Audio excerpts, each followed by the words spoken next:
रंजन ने हंसिका और उसके भाई को हॉस्पिटल से पिक कर लिया था। वहीं दूसरी तरफ राघव की बहन रूपाली रंजन की शादी की खबर सुनकर बहुत परेशान थी। रूपाली ने कहा, रंजन जैसा इंटेलिजेंट इंसान किसी लड़की की चाल में कैसे फंस सकता है? उसकी शादी मुझसे होनी थी, ना कि हंसिका से। मैं उससे बहुत प्यार करती हूँ। वो मुझे कैसे धोखा दे सकता है? ये कहते कहते उसकी आंखों से फिर से आंसू बहने लगे। उसका सारा मेकअप खराब हो गया था, बाल बिखर गए थे। वो रोते हुए बोली, मुझे रंजन की दौलत, शोहरत और पावर से कोई मतलब नहीं है। मैं सिर्फ उससे प्यार करती हूँ, ना कि उसके स्टेटस से। रंजन ने उस लड़की से क्यों शादी की? वो क्या मुझसे ज्यादा खूबसूरत है? उसे इस तरह से परेशान देखकर राघव को बहुत बुरा लग रहा था। वो उसे शांत कराने की बहुत कोशिश कर रहा था, लेकिन वो शांत नहीं हो रही थी, बस रोई जा रही थी। राघव इस समय बड़ी उलझन में था। एक तरफ उसे इस बात का बहुत बड़ा गम था कि हंसिका उसकी नहीं हो पाई, और दूसरा उसे इस बात का भी दुख था कि उसकी कजिन की शादी रंजन से नहीं हो पाई। वहीं दूसरी तरफ रंजन हंसिका को कहीं लेकर जा रहा था। हंसिका ने उसे पूछा, हम कहाँ जा रहे हैं? उन्हें चलते हुए काफी देर हो गई थी, लेकिन वो कहीं पहुंचे नहीं थे। रंजन ने उसकी बात का कोई जवाब नहीं दिया। जब एक रेड सिग्नल पर उसने गाड़ी रोकी तो हंसिका से कहा, अपने घर का एग्जैक्ट लोकेशन बताओ। ये सुनते ही हंसिका रंजन को हैरानी से देखकर बोली, नहीं, तुम मेरे घर नहीं जा सकते। वो नहीं चाहती थी कि रंजन उसकी माँ के सामने आए, क्योंकि अगर ऐसा हुआ तो माँ रंजन से पैसों की डिमांड करेगी और बवाल करेगी, वो अलग। हंसिका ने उसे अपने घर का एड्रेस नहीं बताया, लेकिन शिवम का मुंह बंद नहीं रहा। उसने फटाफट रंजन को अपने घर की एग्जैक्ट लोकेशन बता दी। हंसिका ने उसे डांट कर कहा, शिवम, तू कुछ ज्यादा ही बदतमीज हो गया। तुझसे कहा था ना कि अपना मुंह बंद रखना। हंसिका की डांट का उस पर कोई असर नहीं हुआ। वो पीछे बैठा ड्राइव के मजे ले रहा था। हंसिका रास्ते भर भगवान से दुआ करती रही, हे भगवान, बस माँ घर पर ना हो। कुछ देर बाद रंजन की कार उसके घर के सामने पहुंच गई। उसकी माँ आज कहीं नहीं गई थी। वो बैल्कनी में बैठकर शिवम के वापस आने का इंतजार कर रही थी। उसने जैसे ही कार देखी, सीढ़ियों से उतरकर नीचे आने लगी। रंजन ने हंसिका से कहा, गाड़ी से बाहर निकलो। हंसिका ने सीट बेल्ट खोली और कार से बाहर निकलने लगी। उसी वक्त रंजन ने उसका हाथ पकड़कर कहा, तुम नहीं। ये सुनते ही हंसिका के शरीर में हलचल सी हो गई। वो सोच रही थी कि आज तो गली में पक्का ड्रामा होगा। इतनी ही देर में शिवम गाड़ी का दरवाजा खोलकर जल्दी से बाहर आ गया। वो हंसिका के बाहर निकलने का इंतजार कर रहा था। उसने कहा, दीदी बाहर आओ। ठीक उसी वक्त रंजन ने कार की विंडो क्लोज कर दी और रिवर्स गियर में कार डालकर तेजी से पीछे ले गया। फिर एक गली में मुड़कर वहां से जाने लगा। हंसिका जोर से बोली, ये क्या कर रहे हो रंजन? मुझे कहां ले जा रहे हो? रंजन ने उसकी बात नहीं सुनी और कार तेजी से ड्राइव करता रहा। कुछ देर बाद हंसिका को लगने लगा कि वो किसी अनजान जगह पर पहुंच गई है, जहां बहुत कम लोग नजर आ रहे थे। उसे अब डर लगने लगा था। उसने रंजन से कई बार पूछा कि वो उसे कहां ले जा रहा है, लेकिन उसने कोई जवाब नहीं दिया। थोड़ी देर बाद वो गाड़ी में सो गई। जब उसकी आंख खुली तो उसके सामने खूबसूरत पहाड़ थे, जिनके बीच में से नदी बह रही थी। वो ये सीन देखकर बहुत खुश हो गई। दिल्ली की भीड़ भाड़ से दूर वो पहाड़ों में पहुंच गई थी, जहां ना ट्रैफिक का शोर था और ना ही लोगों की भीड़। वो कई सालों से पहाड़ों पर जाने का प्लान बना रही थी, लेकिन हर बार उसका प्लान कैंसिल हो जाता था। वो बोली, हम यहाँ क्या कर रहे हैं? उसके दिमाग में डाउट भी था कि रंजन उसे धर्मशाला लेकर क्यों आया है, लेकिन उसे वहां इतना अच्छा लग रहा था कि उसने ये बात रंजन से पूछी ही नहीं। वो कार से बाहर निकली तो उसने देखा वहां कुछ लोग खड़े हुए हैं। उसे बहुत अजीब सा फील हो रहा था। एक औरत उसके पास आई और मुस्कुरा कर बोली, हेलो मिसेस रंजन, आप मेरे साथ आइए। उसने सामने देखा तो वहां दोनों साइड में लाइन बनाकर कुछ लोग खड़े थे। उसने पलट कर देखा तो रंजन वहां नहीं था। वो औरत फिर से बोली, आइए मैडम, चलिए।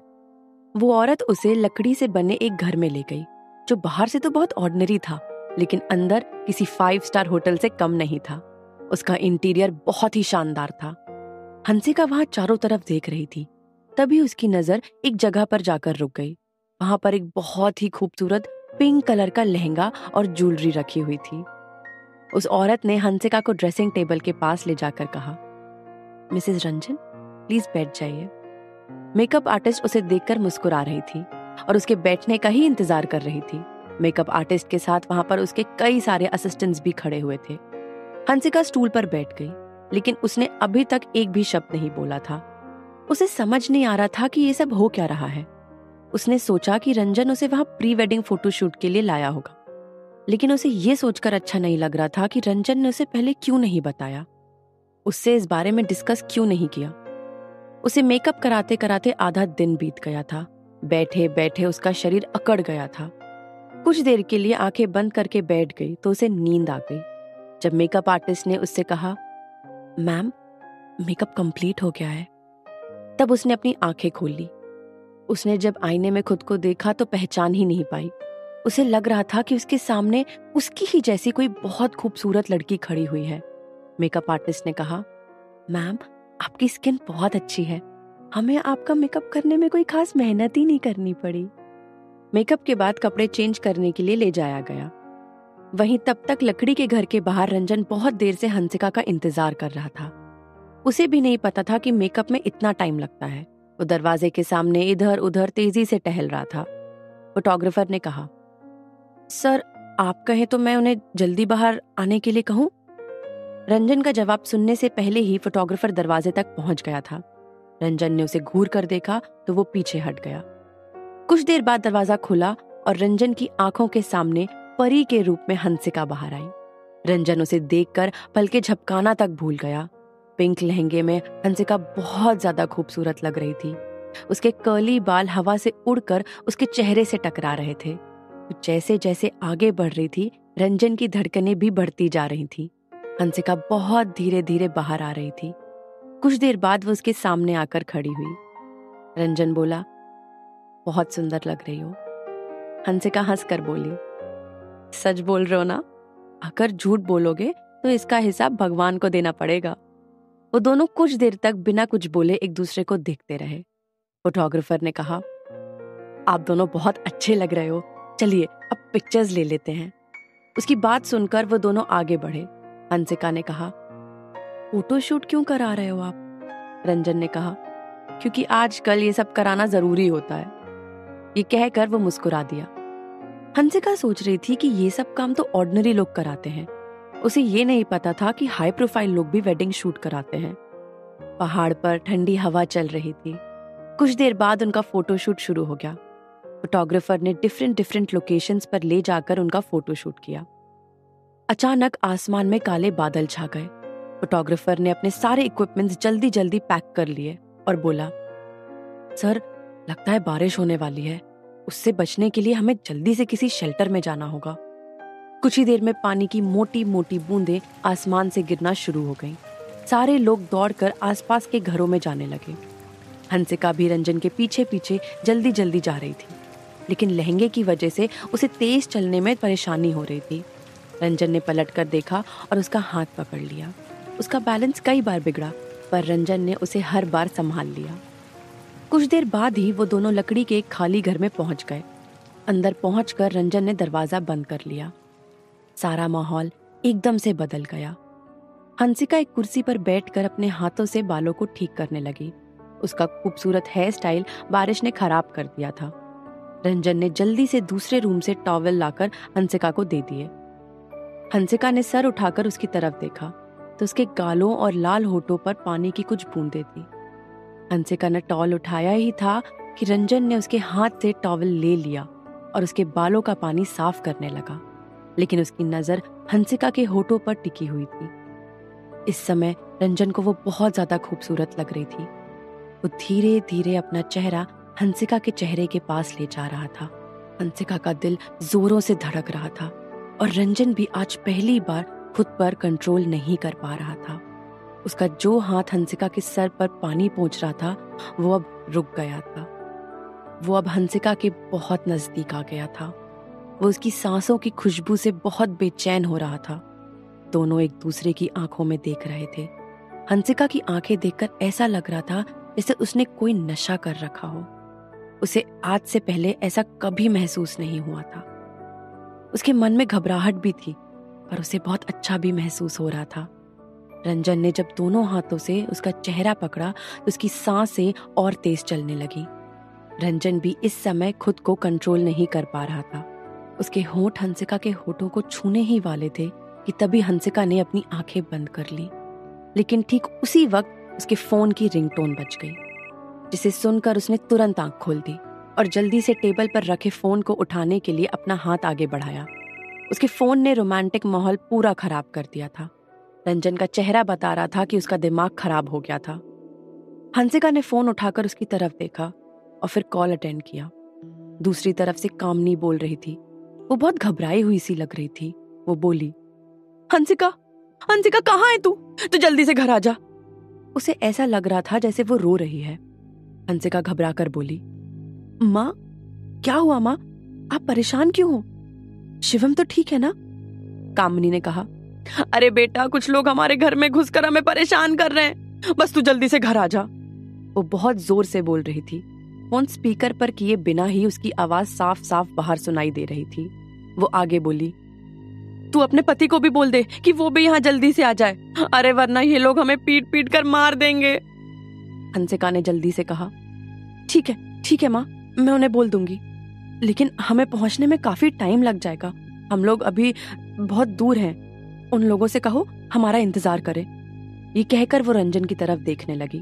रंजन ने जल्दी से कमरे में रखा हुआ छाता उठाया और हंसिका को वहां से बाहर ले आया। वो दोनों जल्दी से कार में बैठ गए और वहां से निकल गए। वो लोग धर्मशाला से दिल्ली के लिए निकल गए थे।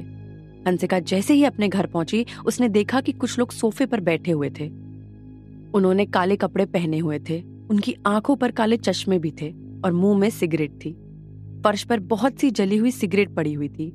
पूरा कमरा सिगरेट के धुएं से भरा हुआ था। कामनी का चेहरा देखकर ऐसा लग रहा था कि वो बहुत रोई होगी। वो उन लोगों को चाय नाश्ता सर्व कर रही थी। उसकी नजर जैसे ही हंसिका पर पड़ी, उसने चैन की सांस ली और बोली, तू आ गई बेटा। कौन थे ये लोग जो कामनी को परेशान कर रहे थे? और क्या रंजन हंसिका के परिवार को इन लोगों से बचाएगा या नहीं? जानने के लिए सुनते रहिए Insta marriage, only on pocket FM.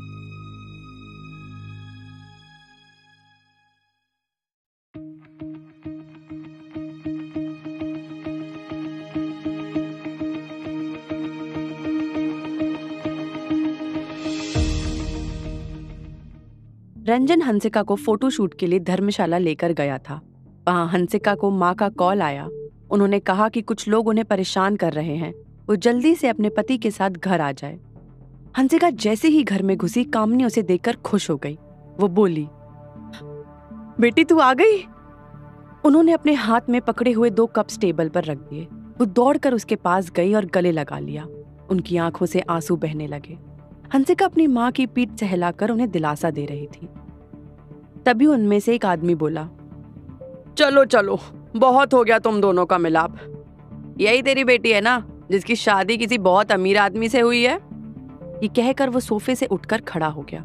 उसने जली हुई सिगरेट जमीन पर फेंक कर उसे अपने जूते से मसल दिया और हंसिका को घूर कर देखने लगा।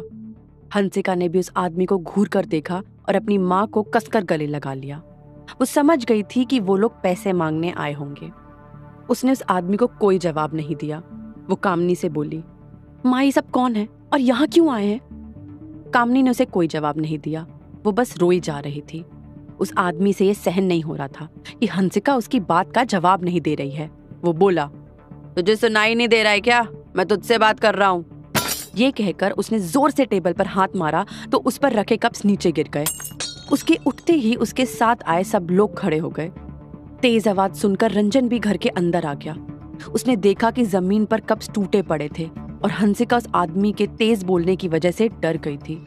रंजन ने उन लोगों को घूर कर देखा तो उन्हें भी डर महसूस होने लगा। उनका लीडर बोला, तुम लोग ऐसे क्यों देख रहे हो? हम लोग जितने पैसे चाहते हैं उतना दे दो और हम यहाँ से चले जाएंगे, नहीं तो तुम लोग बहुत बड़ी मुश्किल में फंस जाओगे, समझ रहे हो ना? रंजन ने कोई एक्शन नहीं लिया। वो वहीं खड़ा हुआ उन लोगों को देख रहा था। हंसिका ने उस आदमी से कहा, तुम्हें कितने पैसे चाहिए और किस बात के लिए चाहिए? बिना किसी वजह के हम यहाँ पैसे देने के लिए नहीं बैठे हुए हैं। तो जैसा कोई भी मुंह उठाकर चला आएगा तो उसे हम पैसे नहीं पकड़ा देंगे। हंसिका, जो अब तक सबसे धीरे बोलती थी, अब उसकी आवाज सुनकर कोई नहीं कह सकता था कि ये वही हंसिका है। आज सब उसका एक नया रूप देख रहे थे। वो भले सीधी सादी दिखती थी, लेकिन टाइम आने पर उसे लोगों को सबक सिखाना भी आता था। उसने मेट्रो में सफर करते समय ना जाने कितने बदतमीज लड़कों की बोलती बंद की थी। रंजन भी उसे बड़ी हैरानी से देख रहा था। वो उसका डिटर्मिनेशन देखकर शॉक था। वो सोच रहा था कि अब तक वो उसे अंडर एस्टिमेट कर रहा था। वो जैसा समझ रहा था वो वैसी बिल्कुल नहीं थी। वो आदमी बोला, अपनी माँ से पूछ कि तेरे बाप ने बाहर क्या किया है, और मैं कुछ ज्यादा पैसे नहीं मांग रहा हूँ, मुझे सिर्फ 20 लाख रुपए चाहिए। ये कहते वक्त वो आदमी बहुत कॉन्फिडेंट था। कामिनी बोली, हंसिका ये सही कह रहा है, ये सब तेरे पापा की ही गलती है। ये कहकर वो फिर से रोने लगी।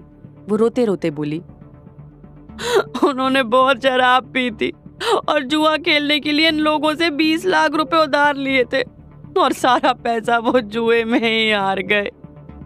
अब हम इन लोगों को इतना पैसा कहां से देंगे? ये सुनते ही रंजन के चेहरे के एक्सप्रेशंस चेंज हो गए। उसे बहुत गुस्सा आ रहा था। वो सोच रहा था कि हंसिका के माँ बाप ऐसे हैं कि अगर उन्हें पैसों का पहाड़ भी दे दिया जाए तो वो भी उन्हें कम पड़ जाएगा। उसे हंसिका पर बहुत तरस आ रहा था। अब तक हंसिका भी अच्छे से समझ चुकी थी कि ये सब कारनामा उसके पापा का ही किया हुआ है, इसलिए उसकी माँ इतनी परेशान थी।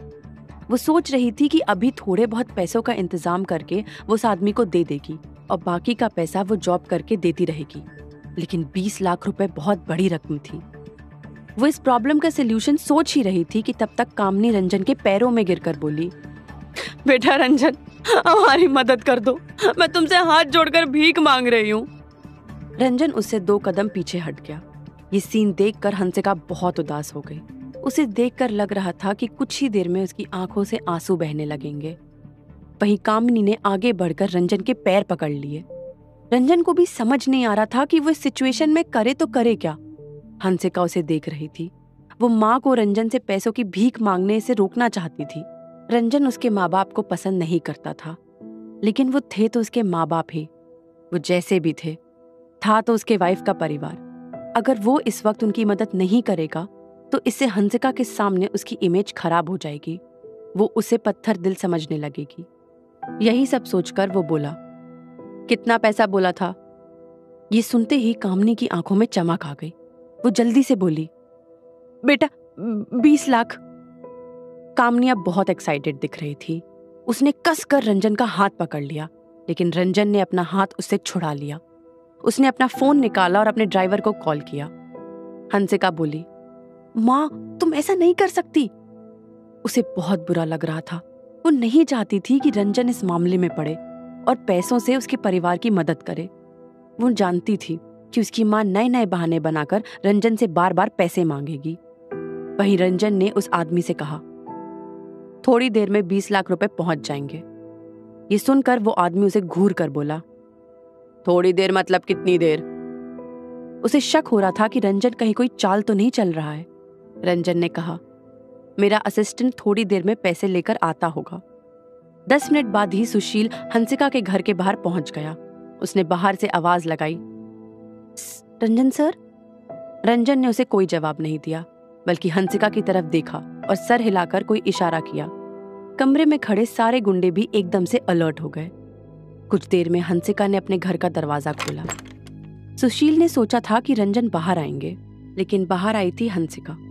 सुशील ने सर झुकाकर उसे विश किया और एक चेक बुक हंसिका को देकर बोला, रंजन सर ने ये मंगवाई थी। हंसिका ने कहा, अंदर आइए प्लीज। कामनी सोफे पर बैठे हुए सुशील को अंदर आते हुए देख रही थी। सुशील ने रंजन को चेक बुक दी और अपनी जेब से निकालकर पेन दिया। रंजन ने चेक साइन करके सुशील को दे दिया और सुशील ने उसे टेबल पर रख दिया। चेक देखकर वो आदमी बहुत खुश हो गया। वो उसे उठाने ही वाला था कि रंजन ने उससे उंगली से दबा दिया और बोला, पैसे तो तुम्हें मिल जाएंगे, लेकिन उसके बाद क्या? उस आदमी ने कहा, मैं समझ रहा हूं कि तुम क्या कहना चाह रहे हो। हम तब तक यहां नहीं आएंगे जब तक ये परिवार हमें यहां दोबारा आने पर मजबूर नहीं करेगा।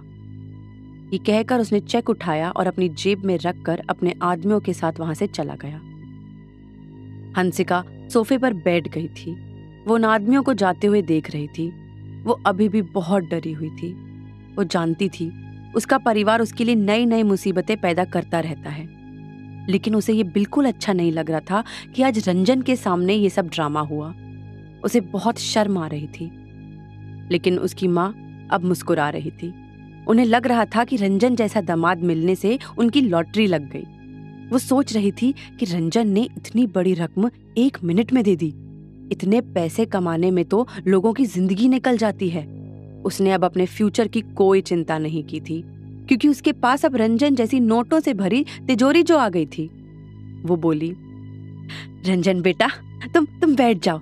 आज हमारे घर पहली बार आए हो, खाना खाकर जाना। वैसे भी खाने का टाइम हो ही गया है। रंजन ने सुशील की तरफ देखा तो उसे याद आया कि आज उसके सारे काम पेंडिंग पड़े हुए हैं और वो उसे पूरे करने होंगे।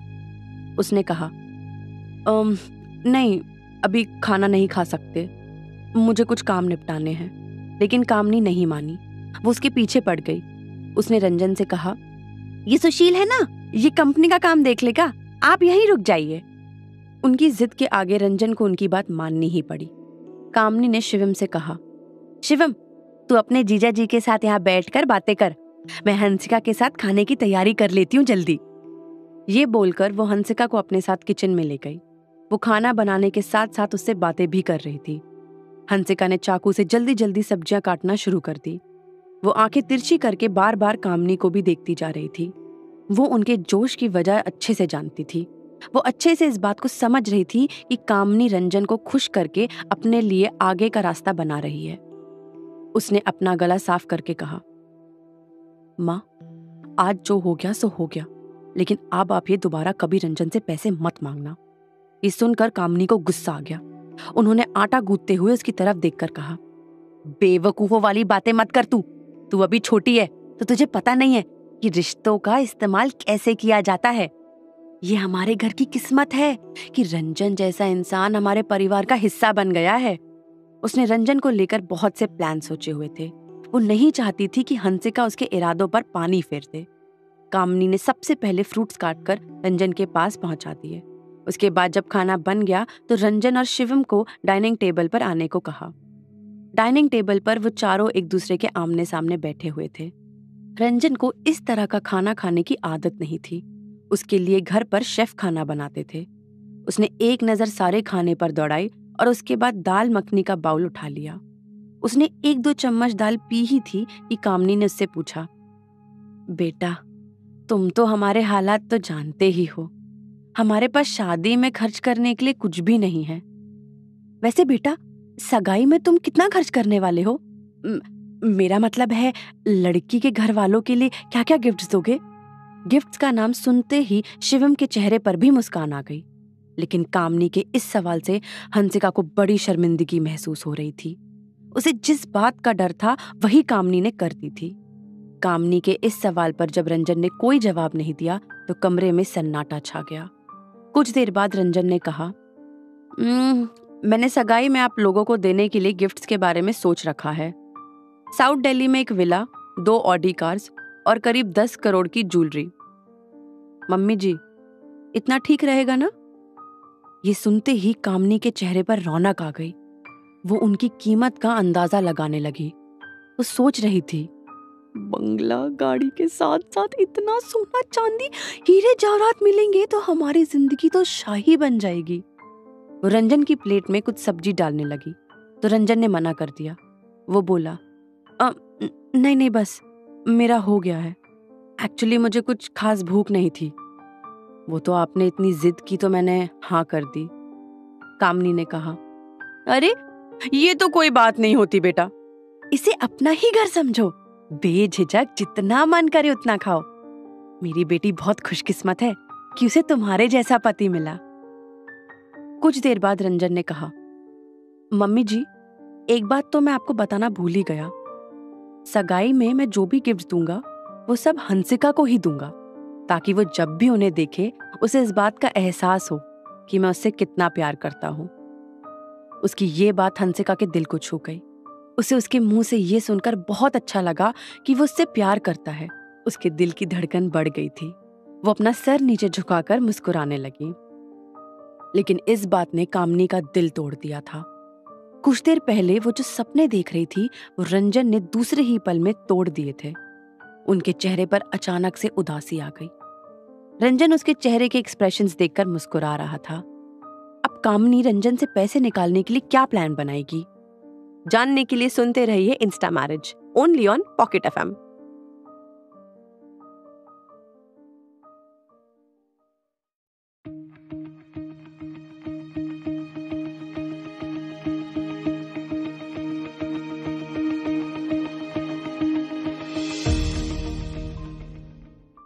हंसिका को घर आकर पता लगा कि उसके पापा ने किसी से 20 लाख का कर्जा लिया है, जिसे वसूलने के लिए कुछ लोग उसके घर पर तमाशा कर रहे थे। रंजन ने उन लोगों को चेक दिया और उसके बाद कामनी ने उसे डिनर के लिए रोक लिया। डिनर के बाद कामनी ने सोचा कि रंजन और हंसिका को अकेले में वक्त बिताने का मौका देना चाहिए। इसलिए वो रंजन से बोली, बेटा, हंसिका अपना रूम बहुत अच्छा सजा कर रखती है, जाकर देखो, तुम्हें भी अच्छा लगेगा। रंजन ने अपने फोन में टाइम देखकर सोचा कि उसने आज का अच्छा खासा टाइम ऑलरेडी वेस्ट कर दिया है, लेकिन फिर भी वो उन्हें मना नहीं कर सका। उसने सर हिलाकर हाँ बोल दिया। उसने अंदर जाकर देखा तो हंसिका के रूम में पिंक कलर का पेंट हो रखा था। वो बोला, मुझे ये नहीं पता था कि तुम्हें पिंक कलर इतना पसंद है। उसकी बात सुनकर हंसिका मुस्कुरा कर बोली, मुझे बचपन से ही पिंक कलर बहुत पसंद है। उसके पापा और भाई के अलावा रंजन ही पहला आदमी था जो उसके बेडरूम में आया था। वो बोली, बस यही है छोटा सा बेडरूम मेरा। ये कहकर वो बेड पर बैठ गई। उसने एक टेडी बेयर उठाकर अपनी गोद में रख लिया। रंजन अपनी पैंट की जेब में हाथ डाले हुए कमरे में चारों तरफ देख रहा था कि तभी उसकी नजर एक जगह पर जाकर रुक गई। वो बोला, ये क्या है? ये कहकर वो आगे बढ़ गया और कोने में रखी एक बड़ी सी पेपर शीट को छूकर देखने लगा। हंसिका ने कहा, ये मेरे बचपन की निशानी है। जब मैं 3 साल की थी तब से मैंने इसे संभाल कर रखा है। तुम्हें जो छोटे छोटे हाथ और पैरों की प्रिंट दिख रहे हैं वो मेरे ही हैं। हंसिका ने अपने कमरे की दीवार को इस तरह से सजाया हुआ था जिसे देखकर लग रहा था कि वो किसी नई दुनिया का मैप हो। रंजन ने देखा कि बचपन की बातें करते ही हंसिका के चेहरे पर मुस्कुराहट आ गई। वहां उसकी पुरानी नोटबुक्स भी रखी हुई थी जिस पर वो मैथ्स की प्रैक्टिस किया करती थी। वो जितना अपने बचपन के बारे में बातें कर रही थी उतनी ही चमक उसकी आंखों में बढ़ती जा रही थी। अब तक काफी रात हो चुकी थी, सोने का वक्त भी हो गया था, लेकिन वो उसे अपने रूम में नहीं रोक सकती थी। वो बोली, रंजन, रात काफी हो चुकी है, आपका भी सोने का टाइम हो गया होगा। आप चाहो तो अपने घर जाकर आराम से सो सकते हो। रंजन एक एल्बम में उसकी बचपन की फोटोज देख रहा था। हंसिका की बात सुनकर उसने मुड़कर देखा और कहा, ठीक है। उसके बाद उसने एल्बम बंद करके वहीं रख दिया और बोला, तुम बचपन में बहुत क्यूट थी। ये कहकर वो दरवाजे की तरफ जाने लगा। हंसिका उसकी ये बात सुनकर मुस्कुरा दी और फिर बेड से उठकर वो भी उसके पीछे पीछे दरवाजे की ओर चल दी। सीढ़ियों से उतरकर वो दोनों नीचे आ गए। वहां कामिनी टीवी पर सीरियल देख रही थी। वो उन दोनों को नीचे देखकर खड़ी हो गई और बोली, अब इतनी रात में तुम दोनों कहाँ जा रहे हो? कामिनी को देखकर हंसिका मन में बोली, ये अब कोई नई मुसीबत खड़ी ना कर दे। डिनर के टाइम इनकी बातों से मैं बहुत शर्मिंदा हुई थी। वो सोच ही रही थी कि कामिनी कहीं फिर से पैसों की बातें ना करने लगे। अगर बार बार वो पैसों की ही बातें करेगी तो रंजन नाराज हो जाएगा। वो बोली, मैं कहीं नहीं जा रही हूँ, मैं रंजन को दरवाजे तक छोड़कर वापस आ जाऊंगी। ये कहकर वो रंजन की तरफ देखकर मुस्कुरा दी। ये सुनते ही कामिनी उन दोनों के पास आकर खड़ी हो गई और रंजन से बोली, अरे बेटा, अभी कहाँ जाओगे? रात बहुत हो गई है, वैसे भी यहीं सो जाओ, सुबह चले जाना। अब रात में कौन सा ऑफिस में काम करना होगा तुम्हें? रंजन ने कहा, नहीं, ऑफिस नहीं, अब अपने घर जाऊंगा मैं। कामिनी को यह सुनकर अच्छा नहीं लगा। वो चाहती थी रंजन हंसिका के साथ अकेले में वक्त बिताए। वो बोली, तुम दोनों की शादी को अभी सिर्फ 2 ही दिन हुए हैं और तुम लोग अलग अलग रहोगे, ये कोई बात थोड़ी होती है। ये सुनते ही रंजन और हंसिका दोनों ने एक साथ कामिनी की तरफ देखा और फिर एक दूसरे की ओर देखा। वो दोनों कामनी का मतलब समझ गए थे। वही कामनी ये बात भी अपने मतलब के लिए ही कर रही थी। वो सोच रही थी कि हंसिका जितनी जल्दी रंजन के बच्चे की माँ बनेगी, उसे आगे चलकर उतना ही ज्यादा फायदा होगा। उसे लग रहा था कि हंसिका के हाथ सोने की खदान लग गई है, लेकिन उसे उसका इस्तेमाल करना नहीं आ रहा है और ये कामनी को अच्छा नहीं लग रहा था। वो रंजन का जल्दी से जल्दी ज्यादा से ज्यादा फायदा उठाना चाहती थी। वो आगे बोली, तुम दोनों जितना ज्यादा समय साथ में रहोगे उतना ही एक दूसरे को अच्छे से समझ पाओगे। ये कहकर वो अंदर गई और 2 लगेज लेकर बाहर आ गई। उसने हंसिका से कहा, ये ले, इसमें मैंने तेरा सारा जरूरी सामान पैक कर दिया है। तू अब अपने ससुराल में ही रह, इस घर को मैं संभाल लूंगी और यहाँ की चिंता मत करना। ये कहकर उसने लगेज हंसिका को पकड़ा दिया। हंसिका कामिनी को बड़ी हैरानी से देखकर बोली, माँ, ये क्या कर रही हो तुम? मैं यहीं रहूंगी, यही मेरा घर है। कामिनी ने कहा, हाँ, ये तेरा घर था, लेकिन अब तेरा असली घर तो तेरा ससुराल है। तेरी जब मर्जी हो यहाँ आ जाना, लेकिन अब से तुझे रहना तेरे ससुराल में ही पड़ेगा। ये कहकर उसने खुद ही लगेज उठाए और बाहर ले गई। उसकी ये हरकत देख रंजन और हंसिका बड़ी हैरानी से उसके पीछे पीछे चले गए। वो दोनों जैसे ही बाहर निकले, कामिनी बोली, अब तुम दोनों अपनी मैरिड लाइफ एंजॉय करो। ये कहकर उसने दरवाजा बंद करके अंदर से लॉक कर लिया। हंसिका कुछ नहीं बोल पाई। वो बस हैरानी से अपने घर के दरवाजे को देखी जा रही थी। उसे ऐसा महसूस हो रहा था कि जिस घर में उसने अब तक अपनी पूरी जिंदगी गुजारी थी, उसे वहां से निकाल दिया गया है। वो खुद को बेघर महसूस कर रही थी। रंजन उसके एक्सप्रेशंस देखकर परेशान था। वो भी मन में सोच रहा था, हंसिका की माँ तो बहुत ही अजीबोगरीब है। भला इस तरह से अपने बच्चे के साथ कौन ऐसे बिहेव कर सकता है? उसने एक बार में हंसिका की तरफ देखा और उसके लगेज को ड्रैग करने लगा। तभी आगे बढ़कर एक लगेज हंसिका ने भी पकड़ लिया। रंजन उसकी फैमिली के बारे में सोच रहा था। वो सोच रहा था कि उसने यहाँ आकर अच्छा किया। एक तो वो गुंडे अब बार बार उसे ब्लैकमेल नहीं करेंगे। दूसरा, उसने आज हंसिका की फैमिली को अच्छे से समझ लिया था। हंसिका के कमरे से आने के बाद से अभी तक रंजन ने एक भी शब्द नहीं बोला था। वो कुछ ही देर में अपनी मर्सिडीज के पास पहुंच गया। उसने दोनों लगेज गाड़ी में रख दिए। हंसिका को बहुत बुरा लग रहा था। उसने ये सपने में भी नहीं सोचा था कि उसकी विदाई इस तरह से होगी। उसे अपने माँ के बिहेवियर पर बहुत गुस्सा आ रहा था। उसे ये सोच सोचकर भी बहुत बुरा लग रहा था कि कामिनी की वजह से उसे रंजन के सामने बहुत शर्मिंदा होना पड़ा। उसने कहा, Ranjan, thank you and sorry. ये सुनकर रंजन उसे देखकर मुस्कुराने लगा। वो आगे बोली, मैं तुम्हें तुम्हारे 20 लाख रुपए लौटा दूंगी। ये सुनकर रंजन उसके कान के पास आया और धीरे से बोला, पैसा बड़ी बात नहीं है, बड़ी बात ये है कि मिसेस रंजन कपूर खानदान में कैसे रहेगी। हंसिका ने अपना चेहरा रंजन की तरफ किया और उसकी आंखों में देखकर कहा, मैं कपूर खानदान की उम्मीदों पर खरा उतरने की पूरी कोशिश करूंगी। हंसिका ये बात अच्छे से जानती थी कि कपूर खानदान की बहू बनने का मतलब सिर्फ ऐशो आराम नहीं, बल्कि एक बहुत बड़ी जिम्मेदारी निभाना है और उसके लिए हर कदम फूंक फूंक कर रखना होगा। कपूर खानदान पर पूरे देश की नजर रहती थी। उसकी एक गलती खानदान की इज्जत को बर्बाद कर देगी। रंजन ने आगे कहा, आज की मेहमान नवाजी के लिए शुक्रिया। ये कहकर उसने हंसिका को गले से लगा लिया, जिससे उसके रोंगटे खड़े हो गए। उसकी दिल की धड़कनें बहुत तेज चलने लगी। आज पहली बार किसी लड़के ने उसे गले लगाया था। उसे बहुत अच्छा फील हो रहा था। उसे ऐसा लग रहा था कि उसकी सारी परेशानी हवा बनकर उड़ गई हो। उसे बहुत रिलैक्स फील हो रहा था। उसके बाद रंजन ड्राइविंग सीट पर जाकर बैठ गया और हंसिका के गाड़ी में बैठने का इंतजार करने लगा। वहीं हंसिका अभी तक इसी सोच में डूबी थी कि अभी रंजन ने ये क्या किया था। उसने पहली बार उसे गले से लगाया था। वो ये सोच ही रही थी कि तभी उसे अपने घर से माँ की जोर से हंसने की आवाज सुनाई दी। वो रंजन से बोली, मैं 2 मिनट में आई। ये कहकर वो अपनी गली में गई और घर के बाहर खड़े होकर आवाजें सुनने लगी। घर से कामनी के साथ साथ उस आदमी के भी हंसने की आवाज आ रही थी जो रंजन से 20 लाख का चेक लेकर गया था। वो बोला, कामिनी जी, आपको तो फिल्मों में काम करना चाहिए। क्या जबरदस्त एक्टिंग की आपने। हाँ, किसी को रत्ती भर भी शक नहीं हुआ। तुम्हारे हाथ तो पैसों का पेड़ लग गया है।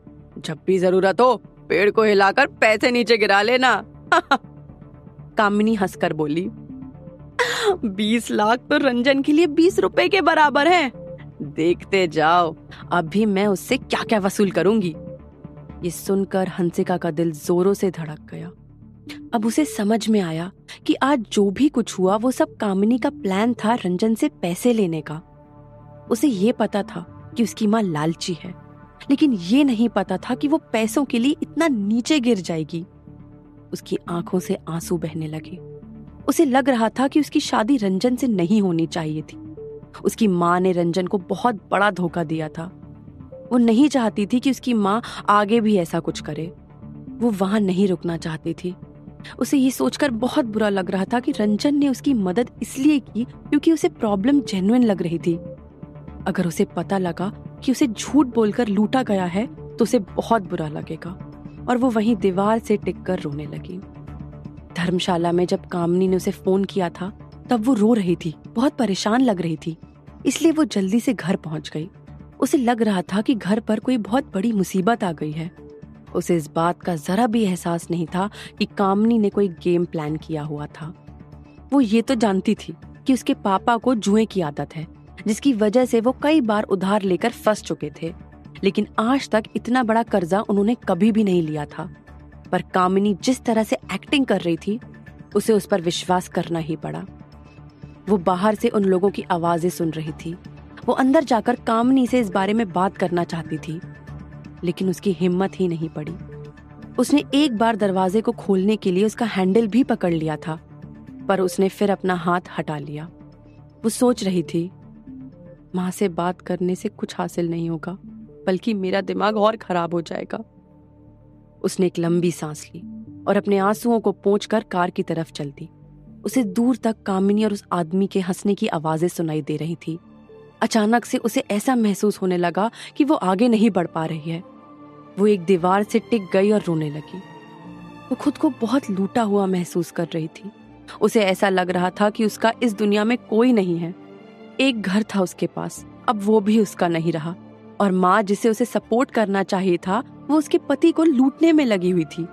इस समय उसके पास रंजन के सिवा और कोई नहीं था। वो बहुत पॉजिटिव और एनर्जेटिक लड़की हुआ करती थी, लेकिन इस वक्त वो पूरी तरह से टूट चुकी थी। उसे समझ नहीं आ रहा था कि वो करे तो करे क्या। अगर वो रंजन के साथ जाएगी तो कामिनी उसका गलत फायदा उठाएगी, और अगर रंजन के पास नहीं जाएगी तो फिर अब वो जाएगी कहाँ। अगर वो रंजन को तलाक देने की बात भी करेगी तो कामिनी उसका जीना मुश्किल कर देगी। इसलिए वो वापस घर भी नहीं जा सकती थी। हंसिका अब जिंदगी के ऐसे मोड़ पर आकर खड़ी हो गई थी जिसकी एक तरफ उसकी लालची माँ कामिनी थी और दूसरी तरफ रंजन थे, जिसके साथ एक दिन पहले ही उसकी शादी हुई थी, और वो भी किसी मिसअंडरस्टैंडिंग की वजह से। वो दीवार से टिककर रोए जा रही थी कि तभी उसका फोन बजा।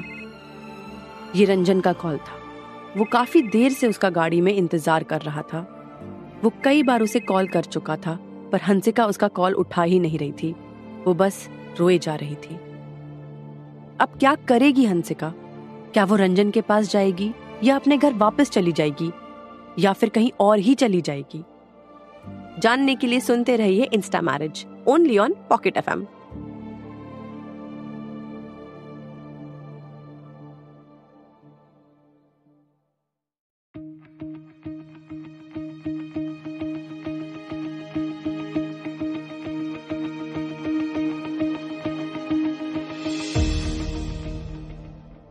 हंसिका ने जब कामिनी और उस ब्लैकमेलर की बातें सुनी तो उसे बहुत बुरा लगा। वो दीवार से टिककर रोने लगी थी। वो रंजन का कॉल भी नहीं उठा रही थी। उसे समझ नहीं आ रहा था कि वो अब क्या करे, कहाँ जाए। वो नहीं चाहती थी कि कामिनी रंजन को फिर से ब्लैकमेल करके उससे पैसे लूटे। रंजन काफी देर से गाड़ी में बैठकर उसका इंतजार कर रहा था। उसने कई बार उसे कॉल भी किया, लेकिन उसने कॉल उठाया ही नहीं। रंजन को लगा कि कुछ तो गड़बड़ है। वो गाड़ी से उतरकर हंसिका की गली में चला गया। उसने देखा कि वो दीवार से टिकी खड़ी हुई थी और उसके आंसू बह रहे थे। वो जल्दी से उसके पास गया और बोला, हंसिका, क्या हुआ? क्यों रो रही हो? हंसिका ने उसे देखकर रोना बंद कर दिया और आंसू पोंछ लिए। फिर उसके साथ आगे बढ़ गई। रंजन उसे देखकर ये तो समझ गया था कि कुछ तो ऐसा जरूर हुआ है जिसने उसे इतना परेशान कर दिया, लेकिन इस वक्त उससे पूछना सही नहीं समझा। वो रंजन से आगे चल रही थी। उसे अभी भी बहुत रोना आ रहा था, लेकिन वो उसके सामने रोना नहीं चाहती थी। रंजन ने चलते चलते पीछे से उसका हाथ पकड़ लिया। हंसिका ने उसे पलट कर देखा तो वो मुस्कुरा रहा था। रंजन कुछ देर तक उसकी आंखों में देखता रहा, फिर आगे बढ़कर उसने हंसिका को गले से लगा लिया। हंसिका को इस समय इस हक की बहुत जरूरत थी। वो कस कर रंजन से लिपट गई। उसे रंजन की बाहों में बहुत आराम मिल रहा था। उसके दिल में इस वक्त कई इमोशंस एक साथ उमड़ रहे थे। कुछ देर बाद उसने रंजन को बहुत कस कर पकड़ लिया। वो उसकी शर्ट को पीछे से बहुत कस कर खींच रही थी। उसने खुद को रोकने की बहुत कोशिश भी की, लेकिन अपने आंसुओं को बहने से नहीं रोक पाई। वो रंजन के सीने से लिपट कर सुबक रही थी। रंजन उसके सर पर अपना हाथ फेर रहा था।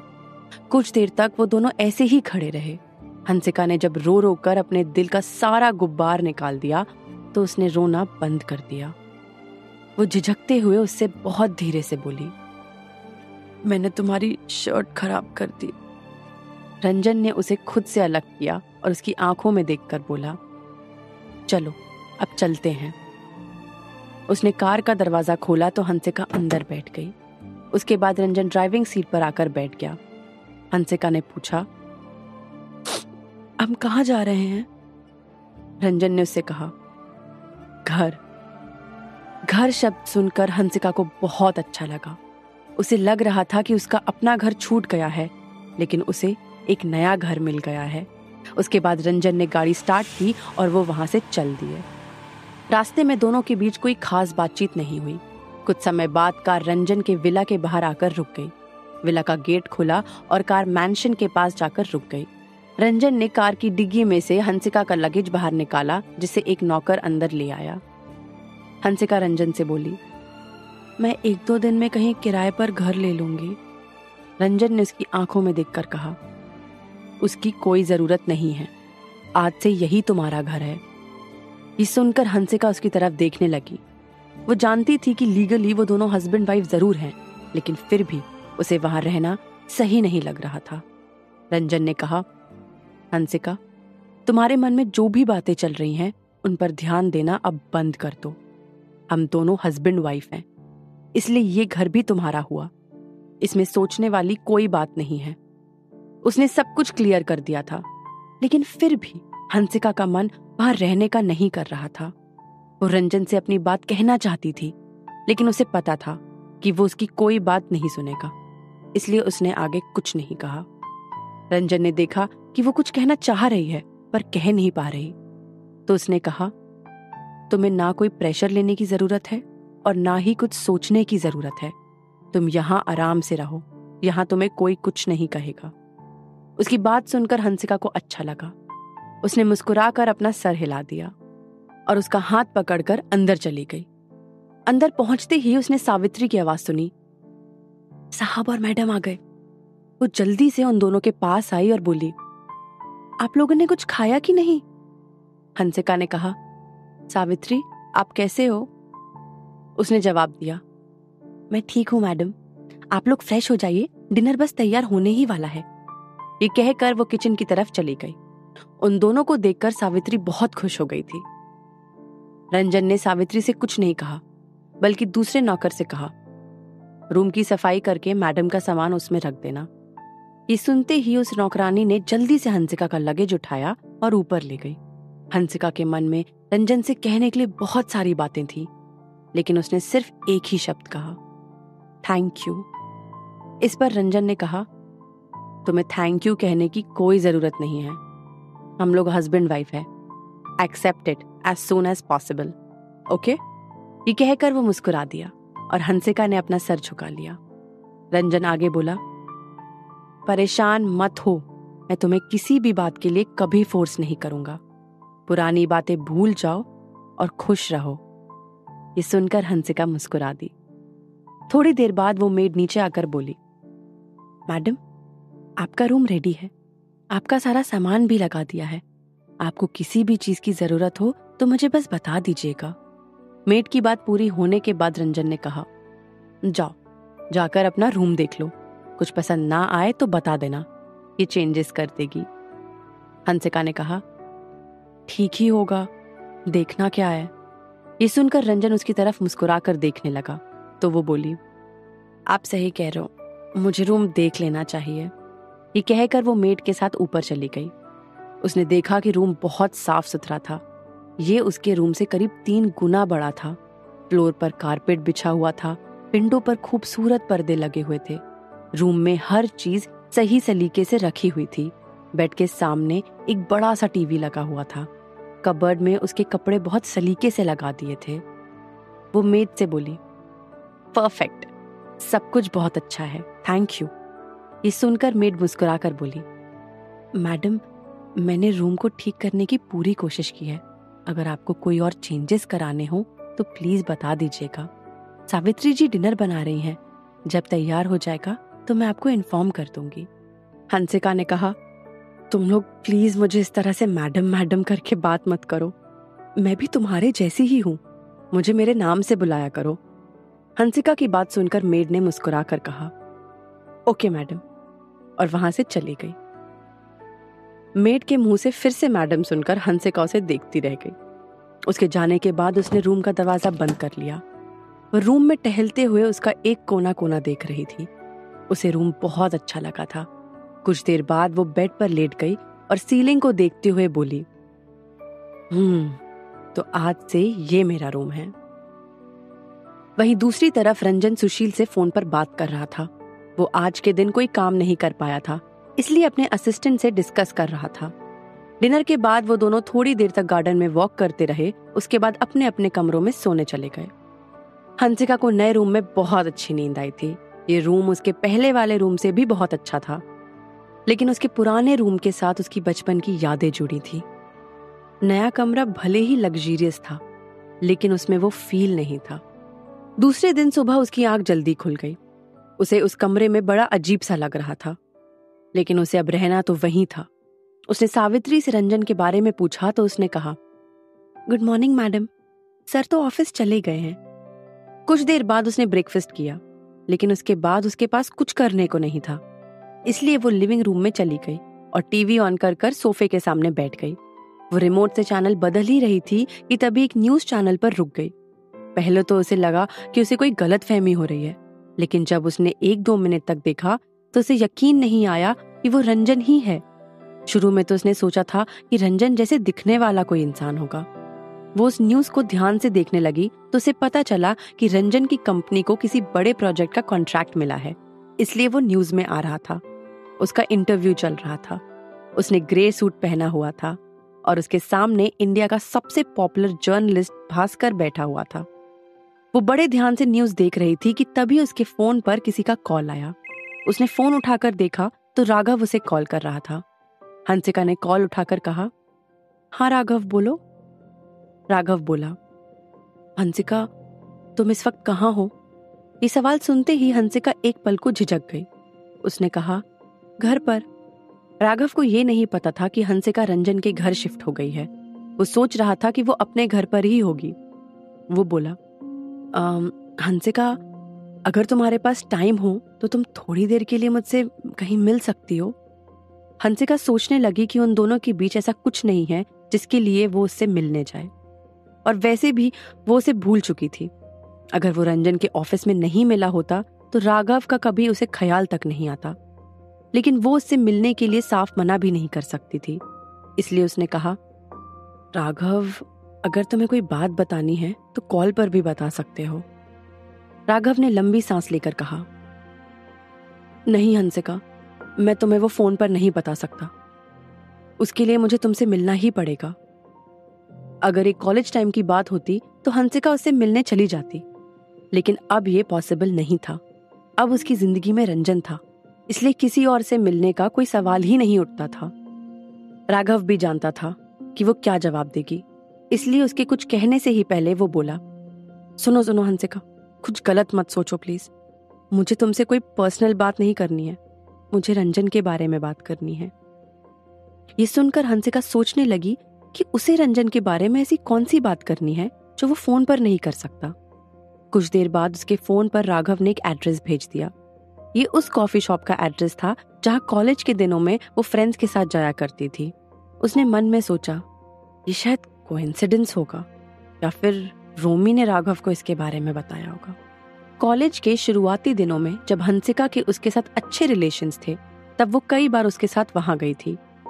वो जैसे ही कॉफी शॉप के अंदर गई, उसके सर से विंडचाइम टकराकर आवाज करने लगा। वो अंदर गई तो उसने देखा कि वहां का इंटीरियर पूरी तरह चेंज हो गया था। वो पहले से अब और ज्यादा अच्छा लग रहा था। वहां सब कुछ बदला बदला हुआ था, सिवाय उस विंडचाइम के। वेटर ने उससे पूछा, हेलो मैम, आपके साथ कितने लोग हैं?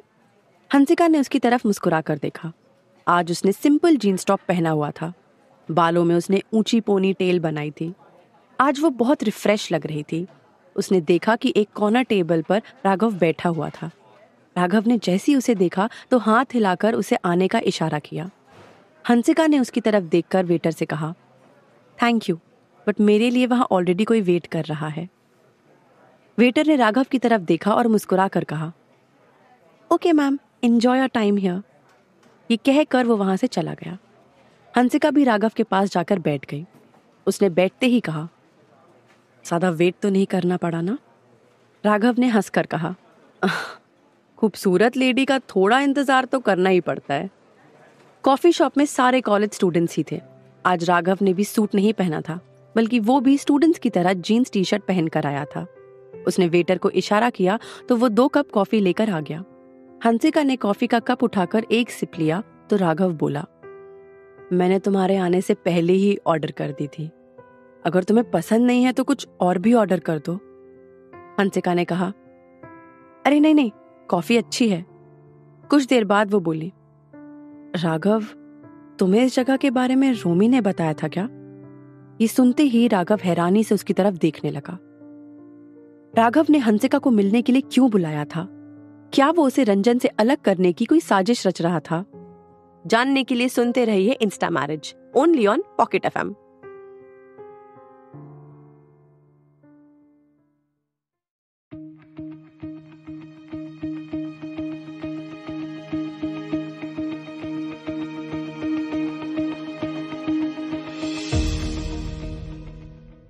रंजन हंसिका को अपने घर लेकर आ गया था। दूसरे दिन राघव ने उसे कॉफी शॉप पर मिलने के लिए बुलाया। हंसिका ने उससे कहा, तुम्हें इस जगह के बारे में रोमी ने बताया होगा ना? ये सुनकर राघव उसकी तरफ देखने लगा। उसने मुस्कुराकर कहा, ये बस एक कोइंसिडेंस है, या तुम ये भी कह सकती हो कि हम दोनों की पसंद बहुत मिलती है। हंसिका ने इस बात का कोई जवाब नहीं दिया। वो सर नीचे करके कॉफी पीने लगी। इस बात का जवाब देकर वो राघव के मन में कोई उम्मीद नहीं जगाना चाहती थी। वो ये भी सोच रही थी कि ये कोइंसिडेंस भी हो सकता है। रोमी तो इससे बहुत नफरत करती है, तो फिर वो भला राघव को उसकी फेवरेट जगह के बारे में क्यों बताएगी? राघव उसे देखकर मुस्कुरा रहा था। उसे हंसिका के सवाल का जो जवाब समझ आया उसने वो दे दिया। वो उसे बताना चाहता था कि कॉलेज के दिनों में वो उसके बारे में क्या सोचता था। वो उसकी सारी हॉबीज के बारे में भी जानता था, लेकिन इस वक्त वो उससे उसकी भी बात नहीं करना चाहता था। वो जानता था कि अगर वो उससे इस तरह की कोई और बात करेगा तो हो सकता है हंसिका वहां से उठकर चली जाए, क्योंकि वो ये बातें करने के लिए वहां नहीं आई थी। हंसिका कॉफी का सिप लेकर बोली, राघव, तुमने क्या बात करने के लिए मुझे यहाँ बुलाया है? ये कहकर उसने मग नीचे रख दिया। वो जानना चाहती थी कि राघव ने रंजन की क्या बात करने के लिए उसे बुलाया था।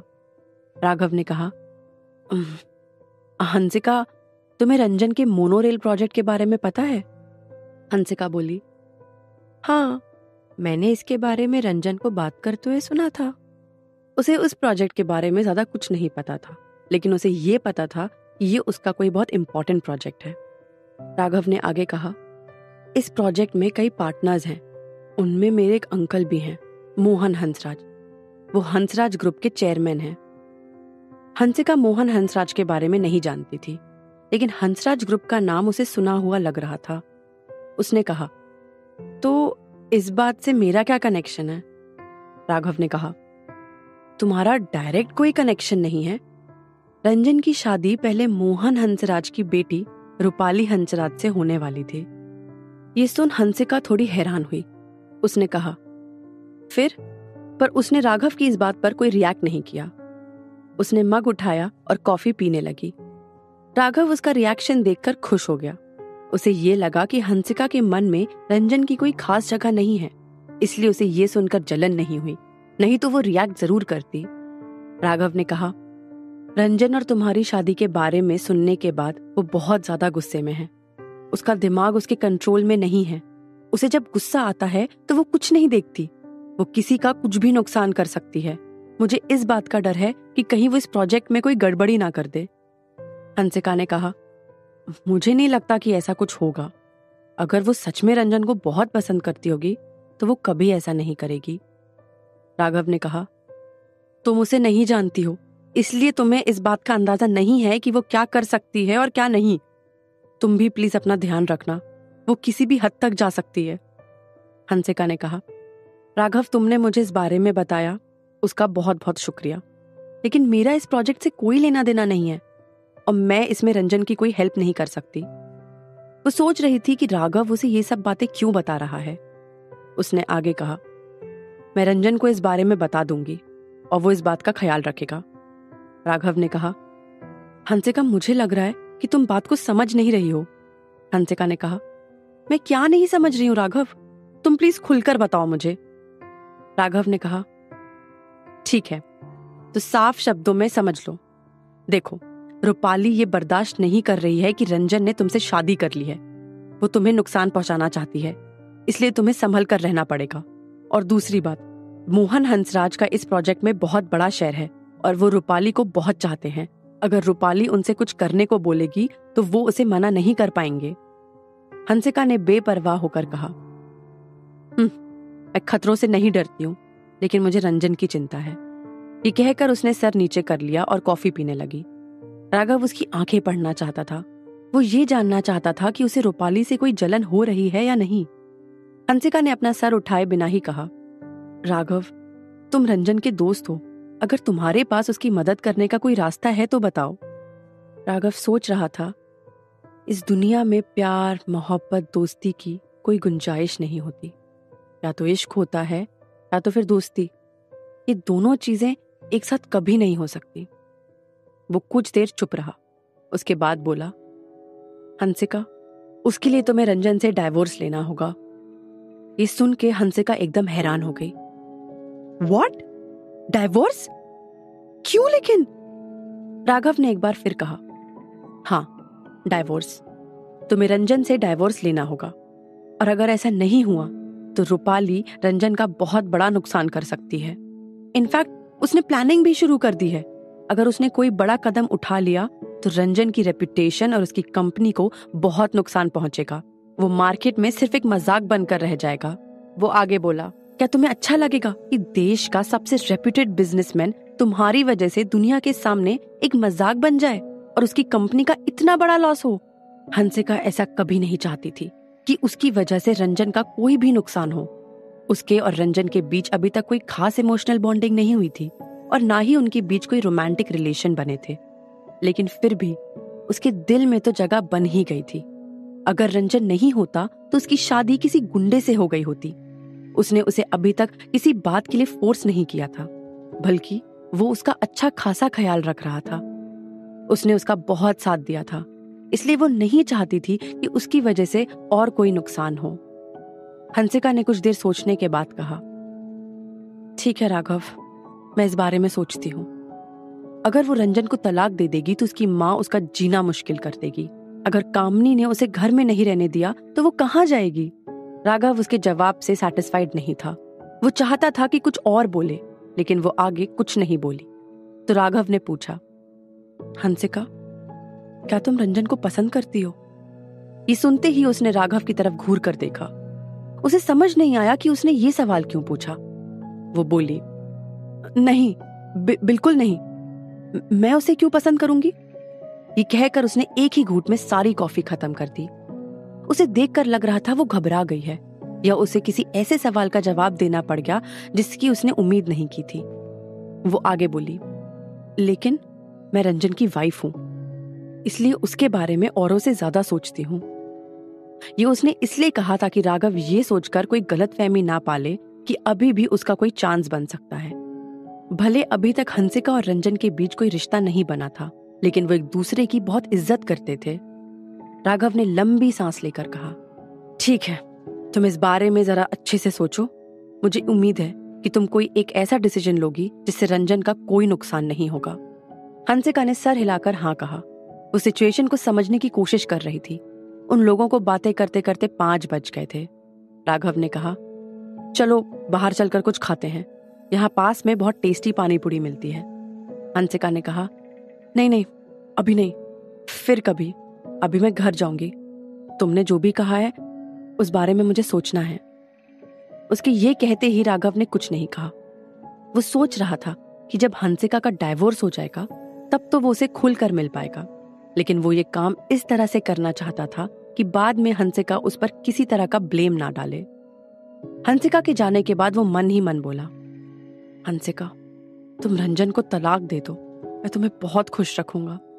उसके बाद वो वहीं उसी गली में टहलने लगा जहां उसे अपने कॉलेज के दिन याद आ रहे थे। वहीं हंसिका भी अब तक दूसरी गली में पहुंच गई थी। वो कैब का वेट कर रही थी कि तभी उसकी नजर रंजन पर पड़ गई। वो किसी लड़की के साथ एक क्लब में चला गया। हंसिका भी उसके पीछे पीछे क्लब में गई। रंजन उस लड़की से चिपक कर नहीं चल रहा था, लेकिन उन दोनों को देखकर ऐसा लग रहा था कि उन दोनों की ट्यूनिंग बहुत अच्छी है। हंसिका का मन किया कि वो उन दोनों के पास जाए, लेकिन उसने ऐसा नहीं किया क्योंकि उसे रंजन की शर्तें याद थी। वो दोनों एक दूसरे की लाइफ में कोई इंटरफेयर नहीं कर सकते थे। इसलिए उसने कुछ देर दूर से ही उन दोनों को देखा और फिर वहां से घर निकल गई। घर पहुंचते पहुंचते उसे 8:30 बज गए थे। वो सोफे पर बैठी हुई थी और उसके सामने टीवी चल रहा था। हाथ में चिप्स का पैकेट था, लेकिन उसके दिमाग में इस समय राघव की बताई हुई बातें ही घूम रही थी। उसे इस प्रॉब्लम का सलूशन समझ नहीं आ रहा था। उसके सामने टीवी तो चल रहा था, लेकिन उसका ध्यान टीवी पर नहीं था। वो अपने ख्यालों में खोई हुई थी कि तभी सावित्री ने यह नोटिस किया और बोली, मैडम, क्या हुआ? सब ठीक तो है ना?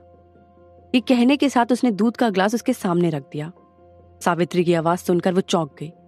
उसने उसकी तरफ देखा और कहा, नहीं नहीं, कुछ नहीं, सब ठीक है। उसने जो कहा था वो उसकी बॉडी लैंग्वेज से मैच नहीं कर रहा था। सावित्री समझ गई थी कि हंसिका कुछ परेशान है, लेकिन वो एक नौकरानी थी, इसलिए ज्यादा सवाल नहीं कर सकती थी। वो बोली, ओके मैडम, ये दूध पीकर आप आराम कीजिए, मैं सर का यहाँ इंतजार कर रही हूँ। हंसिका अपने रूम में नहीं जाना चाहती थी। वो रंजन से बात करना चाहती थी। सावित्री ने देखा कि हंसिका ने उसकी बात का कोई जवाब नहीं दिया, तो वो वहां से उठकर चली गई। हालांकि उसे समझ आ गया था कि कोई सीरियस बात है, नहीं तो हंसिका ऐसे बिहेव नहीं करती। हंसिका अपनी सोच में डूबी हुई थी, उसे पता ही नहीं चला कि रंजन आ गया है। सावित्री ने रंजन को धीरे से उसकी हालत के बारे में बताया। उसने अपना कोट उतारा और हंसिका की तरफ जाने लगा। सावित्री को लगा वो दोनों कुछ पर्सनल बातें करेंगे, इसलिए वो वहां से चली गई। रंजन हंसिका के सामने जाकर खड़ा हुआ। हंसिका को उसके पास आने का एहसास तब हुआ जब उसकी नाक में अल्कोहल की महक गई, जो रंजन की शर्ट से आ रही थी। रंजन को देखकर हड़बड़ा कर उठ गई और बोली, अरे अरे, आप आ गए। उसने देखा कि रंजन उसे घूर कर देख रहा है, तो उसने अपना चेहरा दूसरी तरफ कर लिया। उसी वक्त टीवी से आवाज आई, चलो बैठकर बातें करते हैं। रंजन ने मुड़कर टीवी की तरफ देखा और उससे पूछा, ये तुम्हारा फेवरेट शो है? हंसिका ने टीवी की तरफ देखा तो उसमें कोई कार्टून शो चल रहा था। वो बोली, अरे नहीं नहीं, वो तो ऐसे ही कभी कभी कार्टून देख लेती हूँ, अच्छे लगते हैं मुझे। ये कहने के बाद वो हंसने लगी। उसकी हंसी बहुत बनावटी लग रही थी। रंजन ने कहा, ओके, और डिनर का क्या? सावित्री बता रही थी कि तुमने आज ढंग से खाना भी नहीं खाया। वो उसके सामने सोफे पर बैठकर बोला, क्या हुआ? उसका सवाल सुनकर हंसिका को अजीब सा लग रहा था।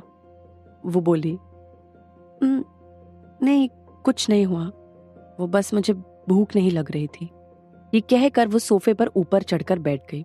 वो रंजन का कॉलर देख रही थी। वो देखना चाहती थी कि उस पर लिपस्टिक का निशान तो नहीं है। जब उसे कोई निशान नहीं मिला तो उसने चैन की लंबी सांस ली। रंजन ने पूछा, अगर तुम्हें खाना पसंद नहीं आ रहा है तो मैं शेफ चेंज करा देता हूँ। वो बोली, नहीं नहीं नहीं, ऐसा कुछ नहीं है। मुझे सच में भूख नहीं थी, इसलिए नहीं खाया। वो नहीं चाहती थी कि उसकी वजह से किसी की जॉब चली जाए। क्या हंसिका रंजन को राघव से हुई बातों के बारे में बताएगी या वो रंजन को डाइवोर्स देगी? जानने के लिए सुनते रहिए Insta marriage, only on pocket FM.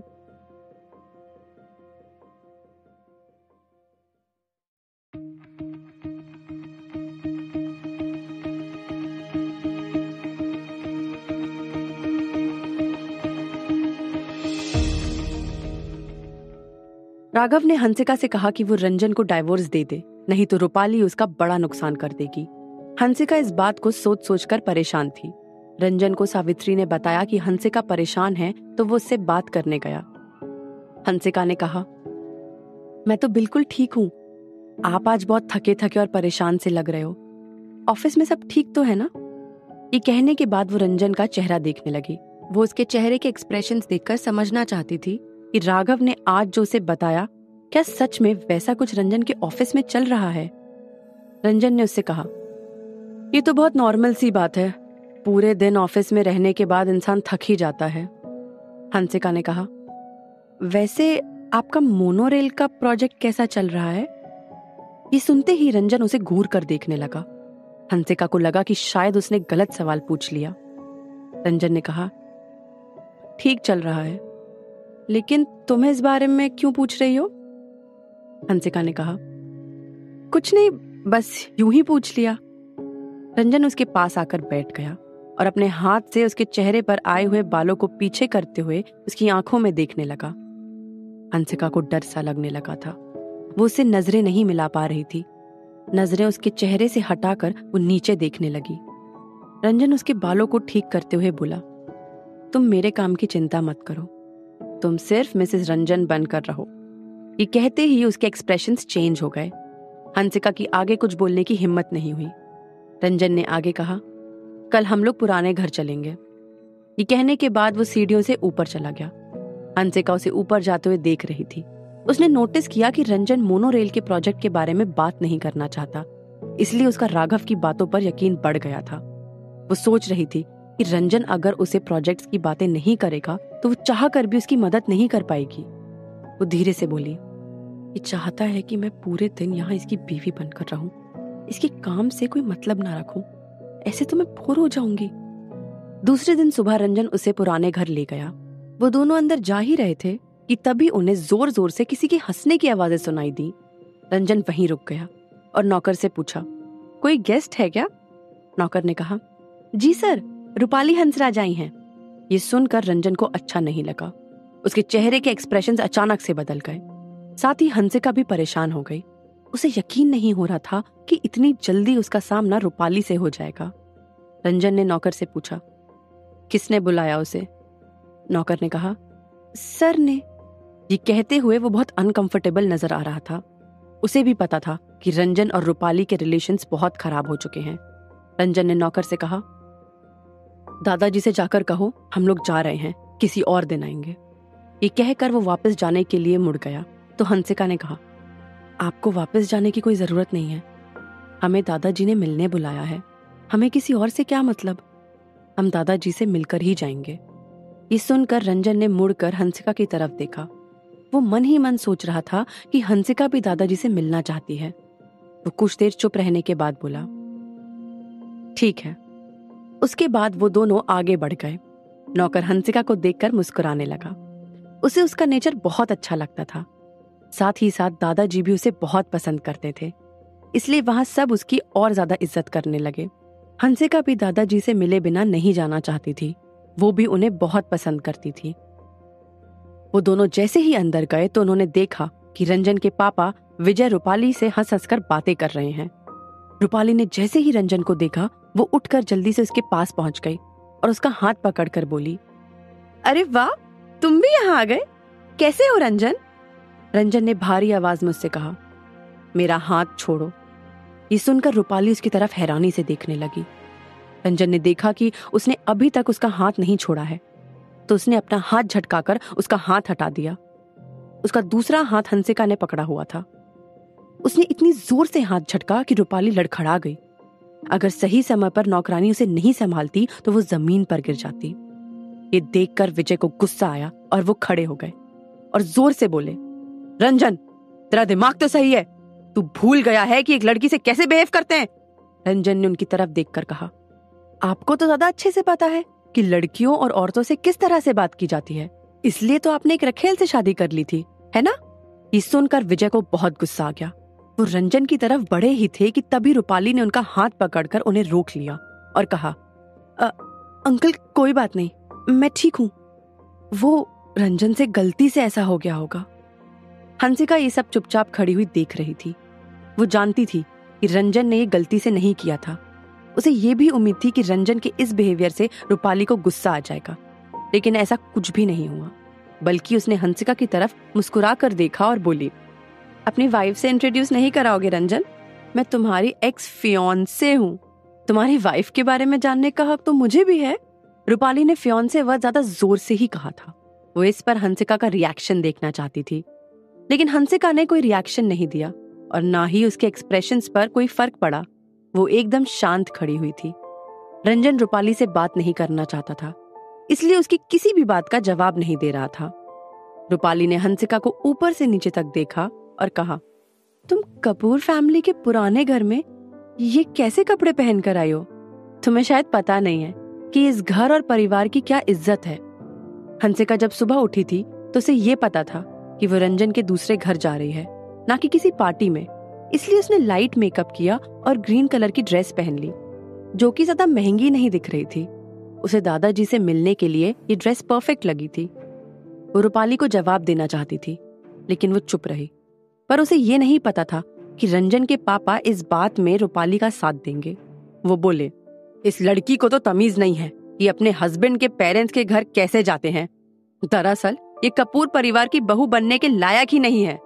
Hansika के अंदर ही अंदर बहुत गुस्सा आ रहा था, लेकिन वो कुछ नहीं बोल रही थी। वैसे भी विजय कपूर को जवाब देने की उसकी हिम्मत नहीं थी। रंजन ने कहा, हंसिका कैसे कपड़े पहनती है, कैसे खाती है और कैसे बात करती है, इस बात से किसी को कोई मतलब नहीं होना चाहिए। वो मेरी वाइफ है और मैं उसे पसंद करता हूँ, बस यही काफी है। आप लोगों की पसंद नापसंद से कोई फर्क नहीं पड़ता मुझे। ये कहकर वो हंसिका का हाथ पकड़कर दादाजी से मिलने के लिए ऊपर जाने लगा। उन्होंने देखा कि दादाजी खुद ही नीचे आ रहे थे। वो नीचे आते हुए बोले, रंजन बिल्कुल सही कह रहा है। हंसिका कपूर परिवार की बहू है और मैंने खुद उसे पसंद किया है। अब इस बात से कोई फर्क नहीं पड़ता कि वो किसी को कैसी लगती है, और ना ही उसके बारे में किसी को कुछ कहने का अधिकार है। उनके नीचे आते ही हंसिका ने उनके पैर छुए तो दादाजी ने कहा, खुश रहो बेटा। उन्होंने रूपाली को इग्नोर कर दिया, उसकी तरफ देखा तक नहीं। वो भी दादाजी के पैर छूने के लिए आगे बढ़ी, लेकिन उससे पहले ही दादाजी विजय पर चीखने लगे, जिससे वो रुक गई। दादाजी बोले, तुम सुबह सुबह यहाँ पर हंगामा कर रहे हो। तुम्हारे लिए लड़ना कोई नई बात नहीं है। तुमने हमेशा रंजन के साथ झगड़ा ही किया है। तुम दोनों के झगड़े सुन सुनकर मेरे कान पक गए हैं। उनकी डांट सुनकर विजय चुप हो गए तो रूपाली ने आगे बढ़कर दादाजी के पैर छुए। दादाजी रूपाली को कभी पसंद नहीं करते थे। रूपाली ने कहा, दादाजी नमस्ते, मैं रंजन की मंगेतर थी। आपको बहू मिल गई तो अब आप मुझे पहचान भी नहीं रहे हैं। मुझे भूल गए आप? ये कहकर वो उनकी आंखों में देखने लगी। दादाजी ने कहा, मैं बूढ़ा भले ही हो गया हूँ, लेकिन मेरी याददाश्त अभी तक दुरुस्त है। मुझे पता है कि तुम कौन हो। तुम दोनों ने एंगेजमेंट तोड़ दी थी और इसमें हंसराज परिवार की भी सहमति थी। अब हंसिका मेरी बहू है और ये मुझे बिल्कुल बर्दाश्त नहीं होगा कि कोई मेरी बहू की इंसल्ट करे। और ये बात अब तुम दोनों कान खोलकर सुन लो। रूपाली को यकीन नहीं हो रहा था कि दादाजी एकदम से इतने बदल गए। उनकी बातों से उसे महसूस हो गया था कि वो अब उसे आउटसाइडर की ही तरह ट्रीट कर रहे हैं। वहीं हंसिका ये देखकर बहुत खुश थी कि रंजन और दादाजी उसे प्रोटेक्ट कर रहे हैं, उसकी तरफ से बोल रहे हैं। वो इस वक्त खुश तो थी, लेकिन उसके मन में मोनोरेल प्रोजेक्ट की बात अभी भी चल रही थी। उसके मन में इस वक्त मिक्स्ड फीलिंग्स थी। रूपाली वहां किसी काम से नहीं आई थी, वो बहुत रिच फैमिली से थी। उसे ये बर्दाश्त नहीं हो रहा था कि दादाजी उसे इस तरह से ट्रीट कर रहे हैं। वो वहां बचपन से आ रही थी, लेकिन आज पहली बार दादाजी ने उससे इस तरह से बिहेव किया था। वो बोली, दादाजी अच्छी बात है कि आपने कपूर परिवार के लिए बहू पसंद कर ली है, लेकिन इसका ये मतलब बिल्कुल नहीं है कि आप मुझे इस तरह से ट्रीट करेंगे। और फिर एंगेजमेंट तोड़ने की पहल आपकी तरफ से हुई थी। मैं जानना चाहती हूँ कि आप लोगों ने ऐसा क्यों किया? वो हंसिका को देखकर बोली। और आपने पसंद भी किया तो इस लड़की को, इसमें क्या खास है? ये कहीं से भी कपूर परिवार की बहू नहीं लग रही है। उसके सवाल सुनकर विजय बहुत खुश हुए। वो हंसिका को बिल्कुल पसंद नहीं करते थे। वो चाहते थे कि रंजन उसे तलाक दे दे, लेकिन राम के सामने मुंह खोलने की उनकी भी हिम्मत नहीं हो रही थी। रूपाली आगे बोली, पता नहीं आपने किस मजबूरी में इसे अपनी बहू बनाया है। राम ने कहा, रूपाली, ये हमारा फैमिली मैटर है और हमें किसी को ये बताने की जरूरत नहीं है कि हमने हंसिका को अपनी बहू क्यों चुना है। उनकी ये बात सुनकर रूपाली को बहुत तेज गुस्सा आ गया। उसे बर्दाश्त नहीं हो रहा था कि वो उससे इस तरह से बात कर रहे हैं। वो जल्दी से वहां से जाते हुए बोली, दादाजी, आपको बहू मुबारक हो, लेकिन आपका ये बिहेवियर आपको बहुत महंगा पड़ सकता है। ये कहकर वो वहां से निकल गई। जाते जाते उसने दरवाजे को जोर से बंद किया, जिसकी आवाज पूरे घर में गूंज गई। ये देखकर हंसिका डर गई। उसे लगने लगा कि अब रूपाली रंजन के खिलाफ कोई बड़ा कदम उठाएगी। विजय को यह देखकर बहुत बुरा लगा कि रूपाली वहां से नाराज होकर गई है। वो उसके पीछे जाने ही लगे थे कि राम ने उन्हें घूर कर देखा, तो वो वहीं रुक गए। विजय सोच रहे थे कि अगर पापा ने हंसिका को अपनी बहू मान लिया है तो उन्हें इस बात का अधिकार नहीं मिल गया कि वो किसी और लड़की की ऐसे इंसल्ट करें। रंजन को भी अपने पापा की यह हरकत अच्छी नहीं लगी। वो उनकी तरफ देखकर बोले, मैं अपने डिसीजंस खुद ले सकता हूँ और अच्छा होगा कि आप मेरी जिंदगी में इंटरफेयर करने की कोशिश ना करें। ये सुनकर विजय को बहुत गुस्सा आ गया। वो बोले, तुम लोग किसी की भी इंसल्ट नहीं कर सकते हो। मेरे मेहमानों की बेइज्जती करो और मैं चुपचाप खड़ा होकर ये सब देखता रहूं। उनकी बात सुनकर रंजन ने अपना मुंह दूसरी तरफ घुमा लिया। वो उनकी शक्ल भी देखना पसंद नहीं करता था। उसे उन पर बहुत गुस्सा आ रहा था। उसने अपनी मुट्ठी कस ली थी। विजय से जब भी उसका सामना होता था, हमेशा ऐसी ही सिचुएशन बन जाती थी। रंजन को गुस्से में देखकर हंसिका उसकी पीठ को सहलाने लगी। वो चाहती थी कि उसका गुस्सा शांत हो जाए। उसने उसकी आंखों में देखकर उसे इशारे से कहा कि वो शांत हो जाए, जिससे रंजन का गुस्सा थोड़ा कम हो गया था, लेकिन उसने बोलना बंद नहीं किया था। अपनी बेइज्जती का बदला लेने के लिए रूपाली अब क्या करेगी और क्या हंसिका इसमें रंजन की कोई मदद कर पाएगी? जानने के लिए सुनते रहिए Insta marriage, only on pocket FM.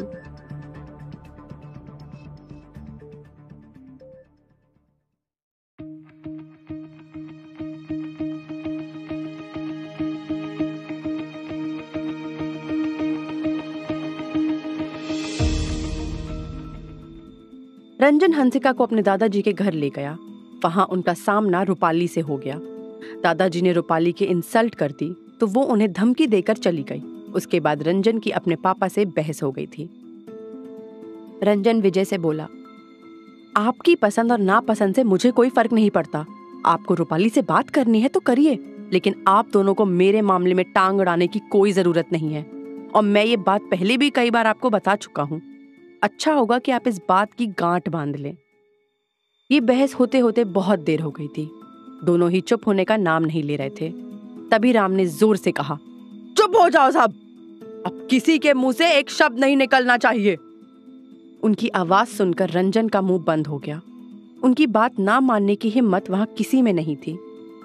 वहां एकदम सन्नाटा छा गया था, लेकिन विजय और रंजन अभी भी एक दूसरे को घूर कर देख रहे थे। कुछ देर बाद चारों ने लंच किया। लंच के बाद दादाजी हंसिका और रंजन के साथ गार्डन में वॉक के लिए चले गए। हंसिका के मन में यही चल रहा था कि अब रूपाली क्या करेगी और वो रंजन की मदद किस तरह से कर सकती है। वो टहलते टहलते तालाब के पास रुक गई। उसने देखा वहां बहुत सारी लाल रंग की मछलियां तैर रही थीं, जिससे तालाब बहुत सुंदर दिख रहा था। वो तालाब के पास जाकर बैठ गई और मछलियों को छूने लगी। वो मछलियों को देखकर बहुत खुश हो रही थी। रंजन ने देखा कि हंसिका को मछलियों से खेलना अच्छा लग रहा है, तो उसने एक मेट से मछलियों का दाना मंगाया और झुककर हंसिका से बोला, लो, ये खिलाओ मछलियों को। रंजन की आवाज सुनकर हंसिका ने जल्दी से उनकी तरफ मुड़कर देखा तो उसके होंठ रंजन के होठों से छू गए। उसने जल्दी से अपनी मुंह दूसरी तरफ घुमा लिया। उसका चेहरा शर्म से लाल हो गया था। वो नीचे तालाब की तरफ देख रही थी उसके गाल के 2 डिंपल उसकी खूबसूरती में 4 चांद लगा रहे थे। वहीं रंजन भी झिझक कर तुरंत खड़ा हो गया। दादाजी ने भी ये सीन देख लिया था। वो मुस्कुरा कर बोले, तूने बहुत अच्छी लड़की पसंद की है रंजन, इससे तो जीव जंतुओं से भी बहुत प्यार है। रंजन झिझकते हुए बोला, जी दादाजी, काफी अच्छी है वो। दादाजी बोले, सिर्फ अच्छी है? रंजन बोला, नहीं दादाजी, वो बहुत ज्यादा अच्छी है, इनफैक्ट सबसे अच्छी है। ये कहते हुए वो हंसिका को देखने लगा। वो मछलियों को दाना डाल रही थी। दाने को मछलियां उछल कर पकड़ रही थी, जिसे देखकर उसे बहुत अच्छा लग रहा था। वो दानों को ऊंचा उछाल रही थी ताकि मछलियां ऊंची जंप लगाएं। उसे इतना मजा आ रहा था कि उसे समय का पता ही नहीं चला कि कितना समय गुजर गया। जब मछलियों का दाना खत्म हो गया तो उसे इस बात का एहसास हुआ कि मछलियों के साथ खेलते खेलते बहुत देर हो गई है। उसने पलट कर देखा तो दादाजी कुर्सी पर बैठे हुए थे और रंजन खड़े होकर उसे देख रहा था। वो बोला, अब अगर और इन्हें खिलाओगी ना तो इनका पेट फट जाएगा। ये सुनकर वो बोली, सॉरी, मुझे टाइम का पता ही नहीं चला। बैठे बैठे उसके पैर सुन्न हो गए थे। वो जल्दी से उठी तो उसका बैलेंस बिगड़ गया और वो तालाब की तरफ गिरने लगी। लेकिन रंजन ने जल्दी से एक हाथ से उसका हाथ पकड़ लिया और दूसरे हाथ से उसकी कमर पकड़ ली और बोला, ध्यान से। ये देखकर राम भी कुर्सी से खड़े होकर बोले, अरे क्या हुआ हंसिका, ठीक तो हो? हंसिका संभल कर खड़ी हो गई और बोली, मैं ठीक हूँ दादाजी। वो दरअसल बैठे बैठे मेरे पैर सुन्न हो गए थे। आप लोग चिंता मत कीजिए, मैं बिल्कुल ठीक हूँ। राम बोले, नहीं, ऐसे नहीं चलेगा, डॉक्टर को दिखाना ही पड़ेगा।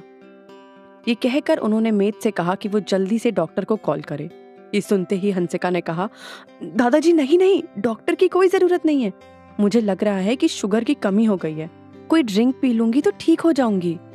ये सुनते ही दादाजी ने मेड को जल्दी से जूस लाने के लिए कहा और बोले, लो ब्लड शुगर को हल्के में नहीं ले सकते, तुम्हें इसका ध्यान रखना चाहिए। इतनी देर में मेड एक बड़े से जार में जूस लेकर आ गई। उसने ग्लास में जूस डालकर हंसिका को दे दिया। हंसिका ने जूस पीने के बाद ग्लास टेबल पर रखा तो दादाजी ने उसे और जूस पीने को कहा। उन्होंने प्रेशर बनाकर उसे 3 ग्लास जूस पिला दिया था। कुछ देर बैठने के बाद जब वो नॉर्मल हो गई तो रंजन ने कहा, अपना ध्यान रखा करो।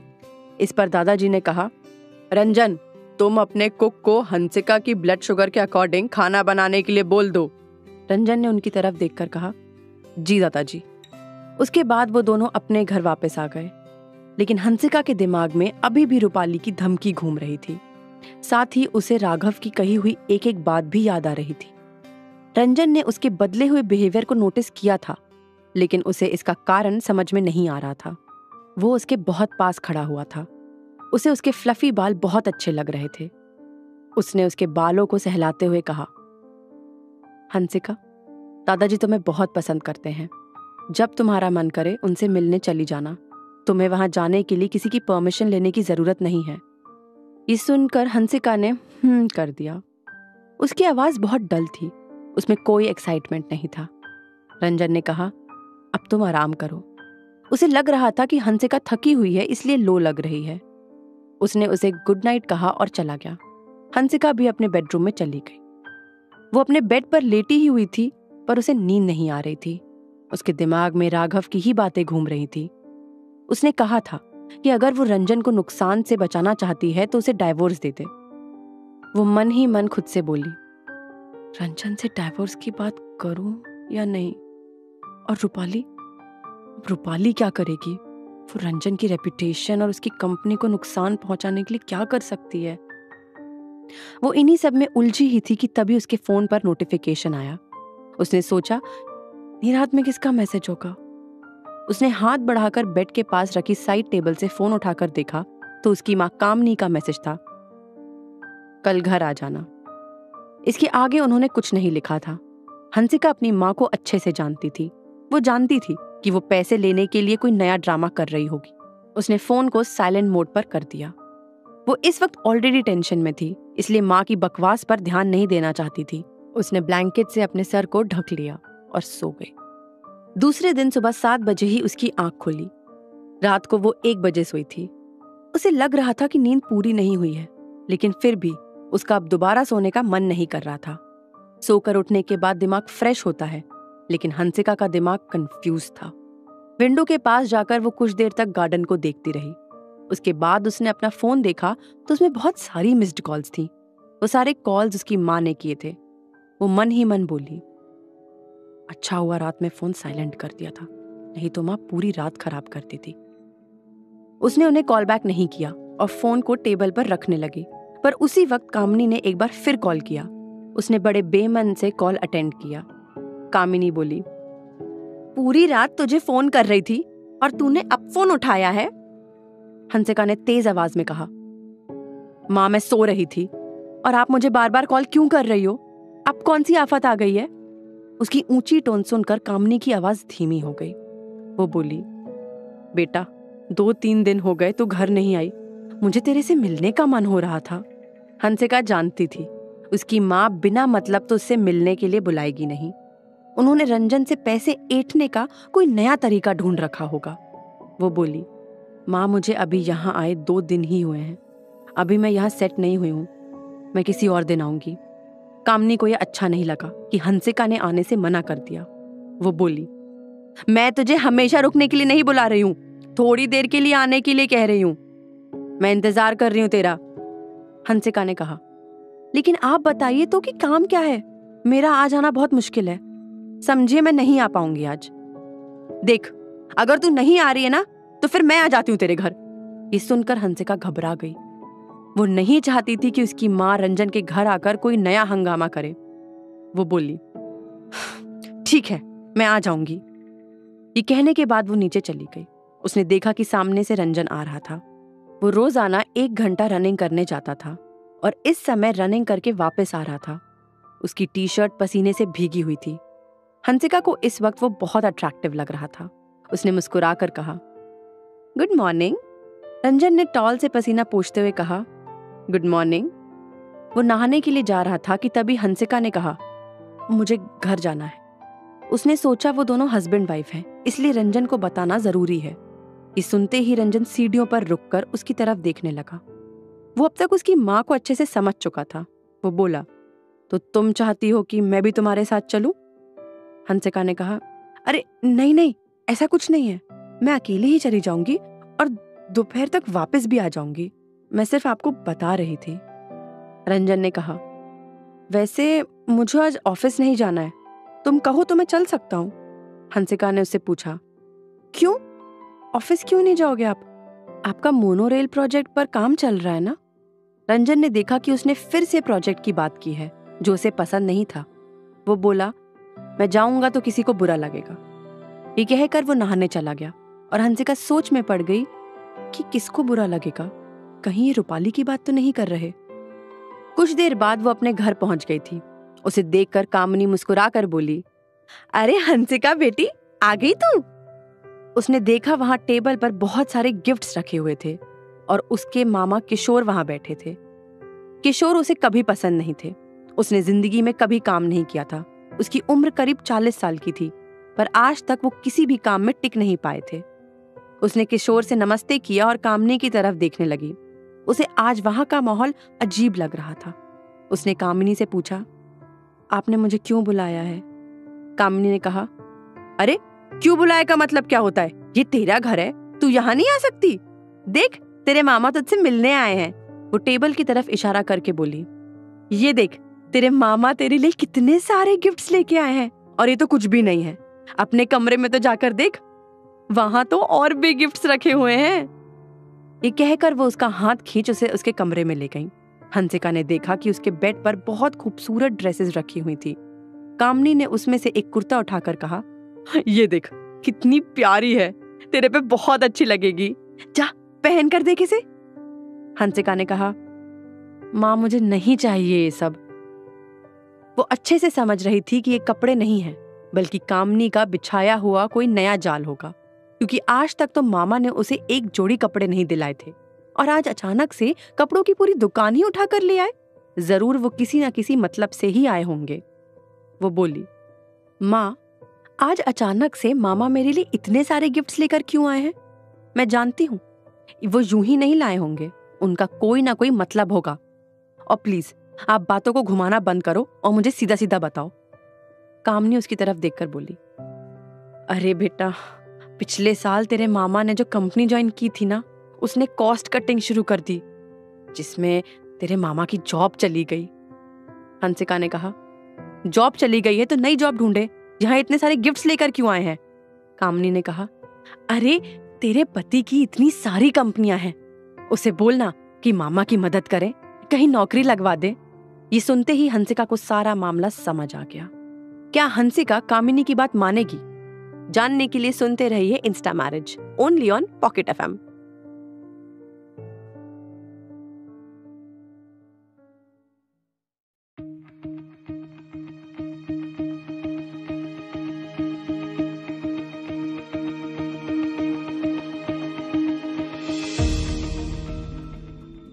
हंसिका अपने घर पहुंची तो उसने देखा कि किशोर मामा उसके लिए बहुत सारे गिफ्ट्स लेकर आए हैं। कामनी ने उसे बताया कि किशोर की जॉब चली गई है, तो वो अपने पति को बोले कि उन्हें कोई जॉब दिला दे। ये सुनते ही हंसिका को समझ आ गया कि कामनी ने उसे क्यों बुलाया है। कामनी ने उसका हाथ पकड़कर कहा, बेटा, वो बहुत परेशान है, उनकी थोड़ी मदद हो जाएगी। हंसिका ने कहा, कैसी बातें कर रही हो माँ? मैं रंजन से अब ये कहूँ कि मेरे मामा को नौकरी दे दो? कामिनी ने कहा, हाँ तो क्यों नहीं कह सकती? उसके लिए नौकरी देना कौन सी बड़ी बात है? उसकी ढेरों कंपनियां चल रही हैं, कोई भी छोटी मोटी नौकरी दे देगा तो तेरे मामा का भला हो जाएगा। बेचारे बहुत परेशान हैं। हंसिका ने कहा, माँ, तुम रंजन को पहले ही बहुत परेशान कर चुकी हो, तुम उनकी पोजीशन का गलत फायदा उठाती आ रही हो। मैं ये काम नहीं कर पाऊंगी, मामा से कहिए खुद के टैलेंट पे जॉब ढूंढे। उसकी बातें कामनी को अच्छी नहीं लगी। वो जोर से बोली, मैं कौन सा उससे 10-20 करोड़ रुपए मांग रही हूँ? मैं एक नौकरी की बात कर रही हूँ जो उसके लिए कोई बड़ी बात नहीं है। और फिर वो इस घर का दामाद है, अब वो हमारे परिवार का हिस्सा बन गया है। तेरे मामा उसके भी मामा है कि नहीं? वो उनकी इतनी मदद नहीं कर सकता? उन्होंने हंसिका पर प्रेशर बनाना शुरू किया तो उसने कारण ही चेंज कर दिया। वो बोली, माँ, तुम्हें पता भी है कि रंजन की कंपनी कैसी है और वहाँ किस तरह के लोग काम करते हैं? वहाँ बहुत ज्यादा पढ़े लिखे लोग काम करते हैं माँ। मामा की एजुकेशन और उनका एक्सपीरियंस उस लेवल का नहीं है। वो रंजन की कंपनी में किसी भी पोजीशन पर फिट नहीं हो पाएंगे। कामिनी ने कहा, तुझे क्या लगता है कि तेरे मामा पढ़े लिखे नहीं है? अरे वो एक शानदार आर्किटेक्ट है और उसका एक्सपीरियंस भी अच्छा खासा है। और फिर अगर रंजन बोल देगा तो किसी की हिम्मत नहीं होगी कि उसे जॉब देने से मना कर दे। उनकी बात सुनकर हंसिका झल्ला कर बोली, माँ, हम सब मामा के टैलेंट के बारे में अच्छे से जानते हैं, मैं कभी उन्हें रेकमेंड नहीं करूंगी। इस समय वो बहुत गुस्से में थी। वो इस मामले में कामिनी की कोई मदद नहीं करना चाहती थी। वहीं उसके ना मानने से कामिनी का भी गुस्सा बढ़ता जा रहा था। वो बोली, मैंने तेरे मामा से वादा किया है कि उनको जॉब दिलाकर ही रहूंगी। हंसिका ने कहा, वादा करने से पहले आपने मुझसे एक बार डिस्कस किया? माँ, आप ऐसा क्यों कर रही हो? आप रंजन के लिए नई नई मुसीबतें क्यों पैदा करती हो? वो गुस्से से बोली, जाइए उनसे कहिए मैं उनके इस मामले में कोई मदद नहीं कर सकती और उनके ये सारे गिफ्ट्स भी वापस कर दीजिए। कामिनी को लगा कि ऐसे काम नहीं बनने वाला है तो वो इमोशनल कार्ड खेलने लगी। वो हाथ जोड़कर बोली, बेटी, मैं तेरे आगे हाथ जोड़ रही हूँ, प्लीज उसकी मदद कर दे। वो भाई है मेरा, मैं उसे इस तरह से बात नहीं कर सकती।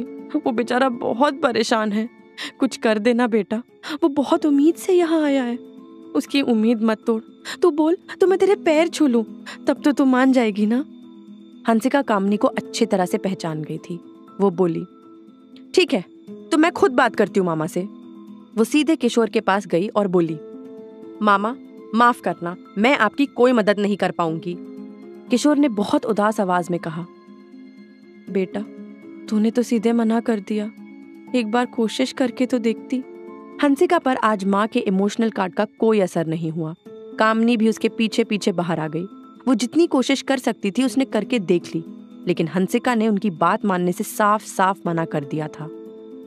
कामिनी ने फिर से रिक्वेस्ट करते हुए कहा, देख लेना बेटा, अगर कुछ।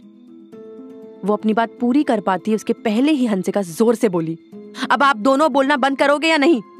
मैं देखती हूँ, अगर कुछ होगा तो बता दूंगी। ये कहकर वो वहां से चली गई। उसका गुस्सा देखकर कामिनी की हिम्मत नहीं पड़ी उसे रोकने की। जब वो घर पहुंची तो उस वक्त रंजन घर पर अकेला था। वो उसे देखकर चौंक गई। फिर उसे याद आया कि उसने आज सुबह ही बताया था कि वो आज ऑफिस नहीं जाएगा। हंसिका के चेहरे के एक्सप्रेशंस अभी तक ठीक नहीं हुए थे। रंजन ने न्यूज़पेपर को नीचे करके उसे देखा और पूछा, आज क्या हो गया तुम्हारे घर पे? हंसिका पहले तो झिझक गई, लेकिन बाद में उसने सारी बातें बता दी। उसे झूठ बोलने की आदत नहीं थी, वो चाह कर भी झूठ नहीं बोल पाती थी। रंजन सोच रहा था कि हंसिका का परिवार तो सच में बहुत लालची है, उन लोगों के नीचे गिरने की कोई लिमिट नहीं है। वैसे एक जॉब दिलाना उसके लिए कोई बहुत बड़ी बात नहीं थी, लेकिन यहाँ बात नीयत की थी। हंसिका के परिवार की नीयत सही नहीं थी। उसने कहा, कोई बात नहीं, मैं HR डिपार्टमेंट को बोल दूंगा। ये सुनकर हंसिका उसे बड़ी हैरानी से देखने लगी। रंजन ने आगे कहा, अब इतना हैरान मत हो, उनको बोल देना कि कल से काम पर आ जाएं। हंसिका ने देखा कि इस बात से रंजन को कोई फर्क नहीं पड़ा। उसका परिवार पहले भी कोई प्रॉब्लम क्रिएट कर चुका है, लेकिन रंजन को एक बार भी गुस्सा नहीं आया। वो उसके इस बिहेवियर को समझ नहीं पा रही थी। रंजन ने उसकी परेशानी को दूर कर दिया था, लेकिन फिर भी वो खुश नहीं थी। वो अभी भी परेशान दिख रही थी।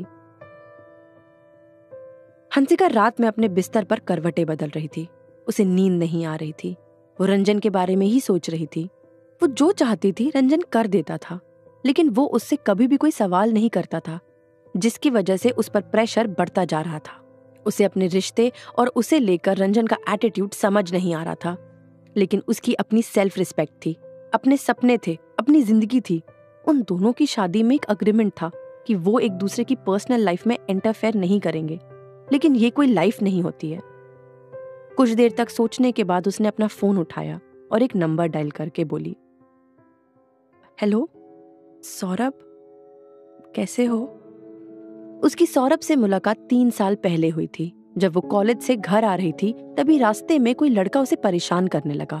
उस वक्त सौरभ उसके पास से गुजर रहा था। उसी ने उस लड़के को वहां से भगाया था। उसके बाद से कभी कभी उसकी बात सौरभ से हो जाती थी। धीरे धीरे वो दोनों अच्छे दोस्त बन गए। सौरभ एक कार मैकेनिक था, लेकिन वो कोई ऐसा वैसा मैकेनिक नहीं था। उसकी अपनी कार रिपेयरिंग की कंपनी थी, जिसकी कई सारी ब्रांचेस थी, जहां सिर्फ लग्जरियस कार की ही रिपेयरिंग होती थी, जिसकी वजह से उसके सारे कस्टमर्स भी बहुत अमीर थे। उसकी कंपनी ने कम समय में अच्छा ग्रो कर लिया था। उसके आर्टिकल्स न्यूज़पेपर्स और मैगजीन्स में भी छपते थे। सौरभ ने नींद में ही कॉल अटेंड किया। वो बोला, तुमने बहुत दिनों बाद कॉल किया, वो भी इतनी रात में? ये सुनकर हंसिका ने अपना फोन देखा तो उस वक्त 12:15 बज रहे थे।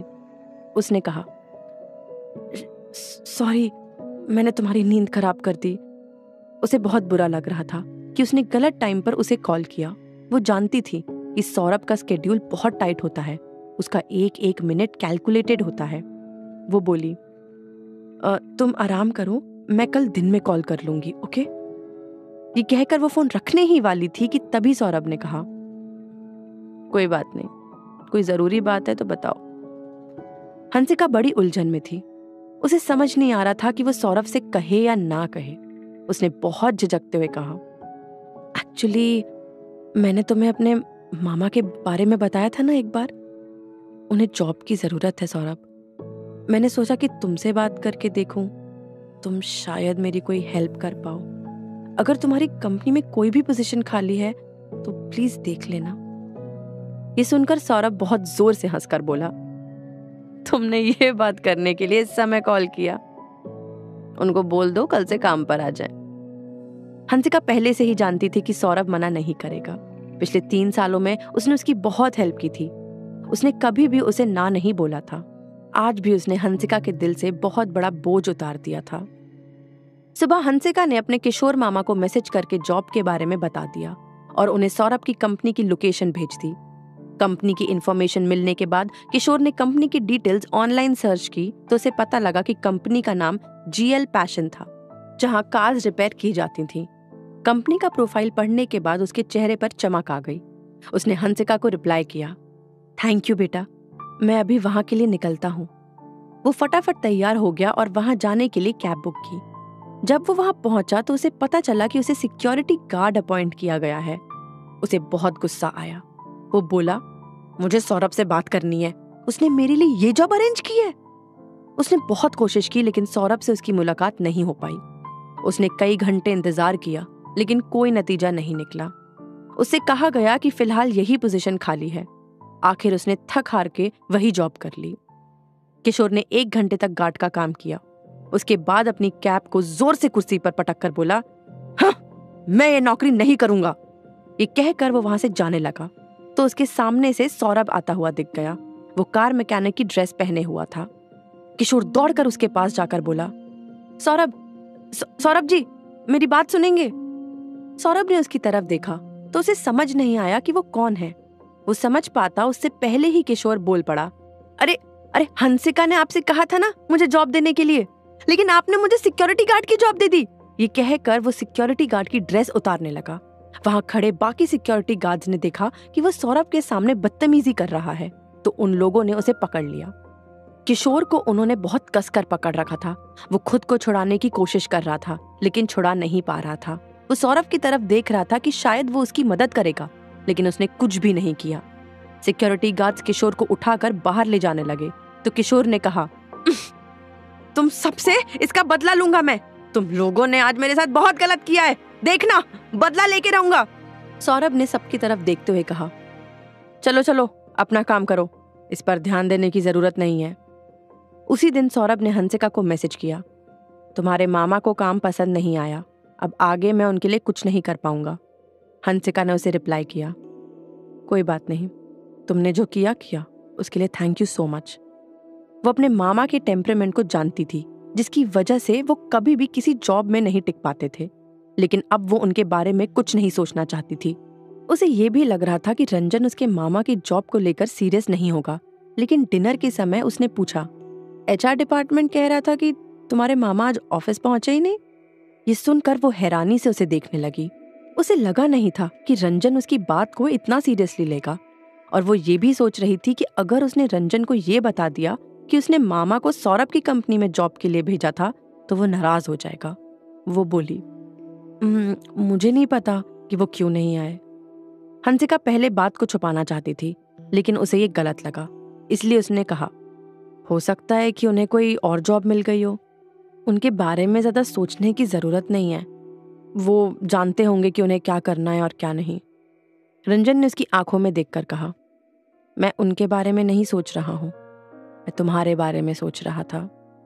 हंसिका ने उसकी इस बात पर ध्यान नहीं दिया। इस समय उसके दिमाग में कुछ और ही चल रहा था। वो उससे कुछ पूछना चाहती थी, लेकिन उसने अभी पूछना सही नहीं समझा। रंजन उसे देखकर समझ गया कि उसका दिमाग इस समय कहीं और ही है और उसके दिल में कोई बात है जो वो कह नहीं पा रही है, इसलिए उसने कहा, अच्छा चलो कल कहीं घूमने चलते हैं। हंसिका ने हैरानी से कहा, यहाँ कहाँ जाएंगे हम लोग, और लोग तुम्हें मेरे साथ देखेंगे तो क्या कहेंगे? वो सोच रही थी कि अगर लोग उन दोनों को पब्लिक में एक साथ देख लेंगे तो ये खबर अखबारों में छप जाएगी, इसलिए वो रंजन के साथ पब्लिक प्लेस में नहीं जाना चाहती थी। क्या हंसिका रंजन के साथ बाहर जाएगी, और क्या होगा अगर वो साथ में बाहर गए? जानने के लिए सुनते रहिए Insta marriage, only on pocket FM।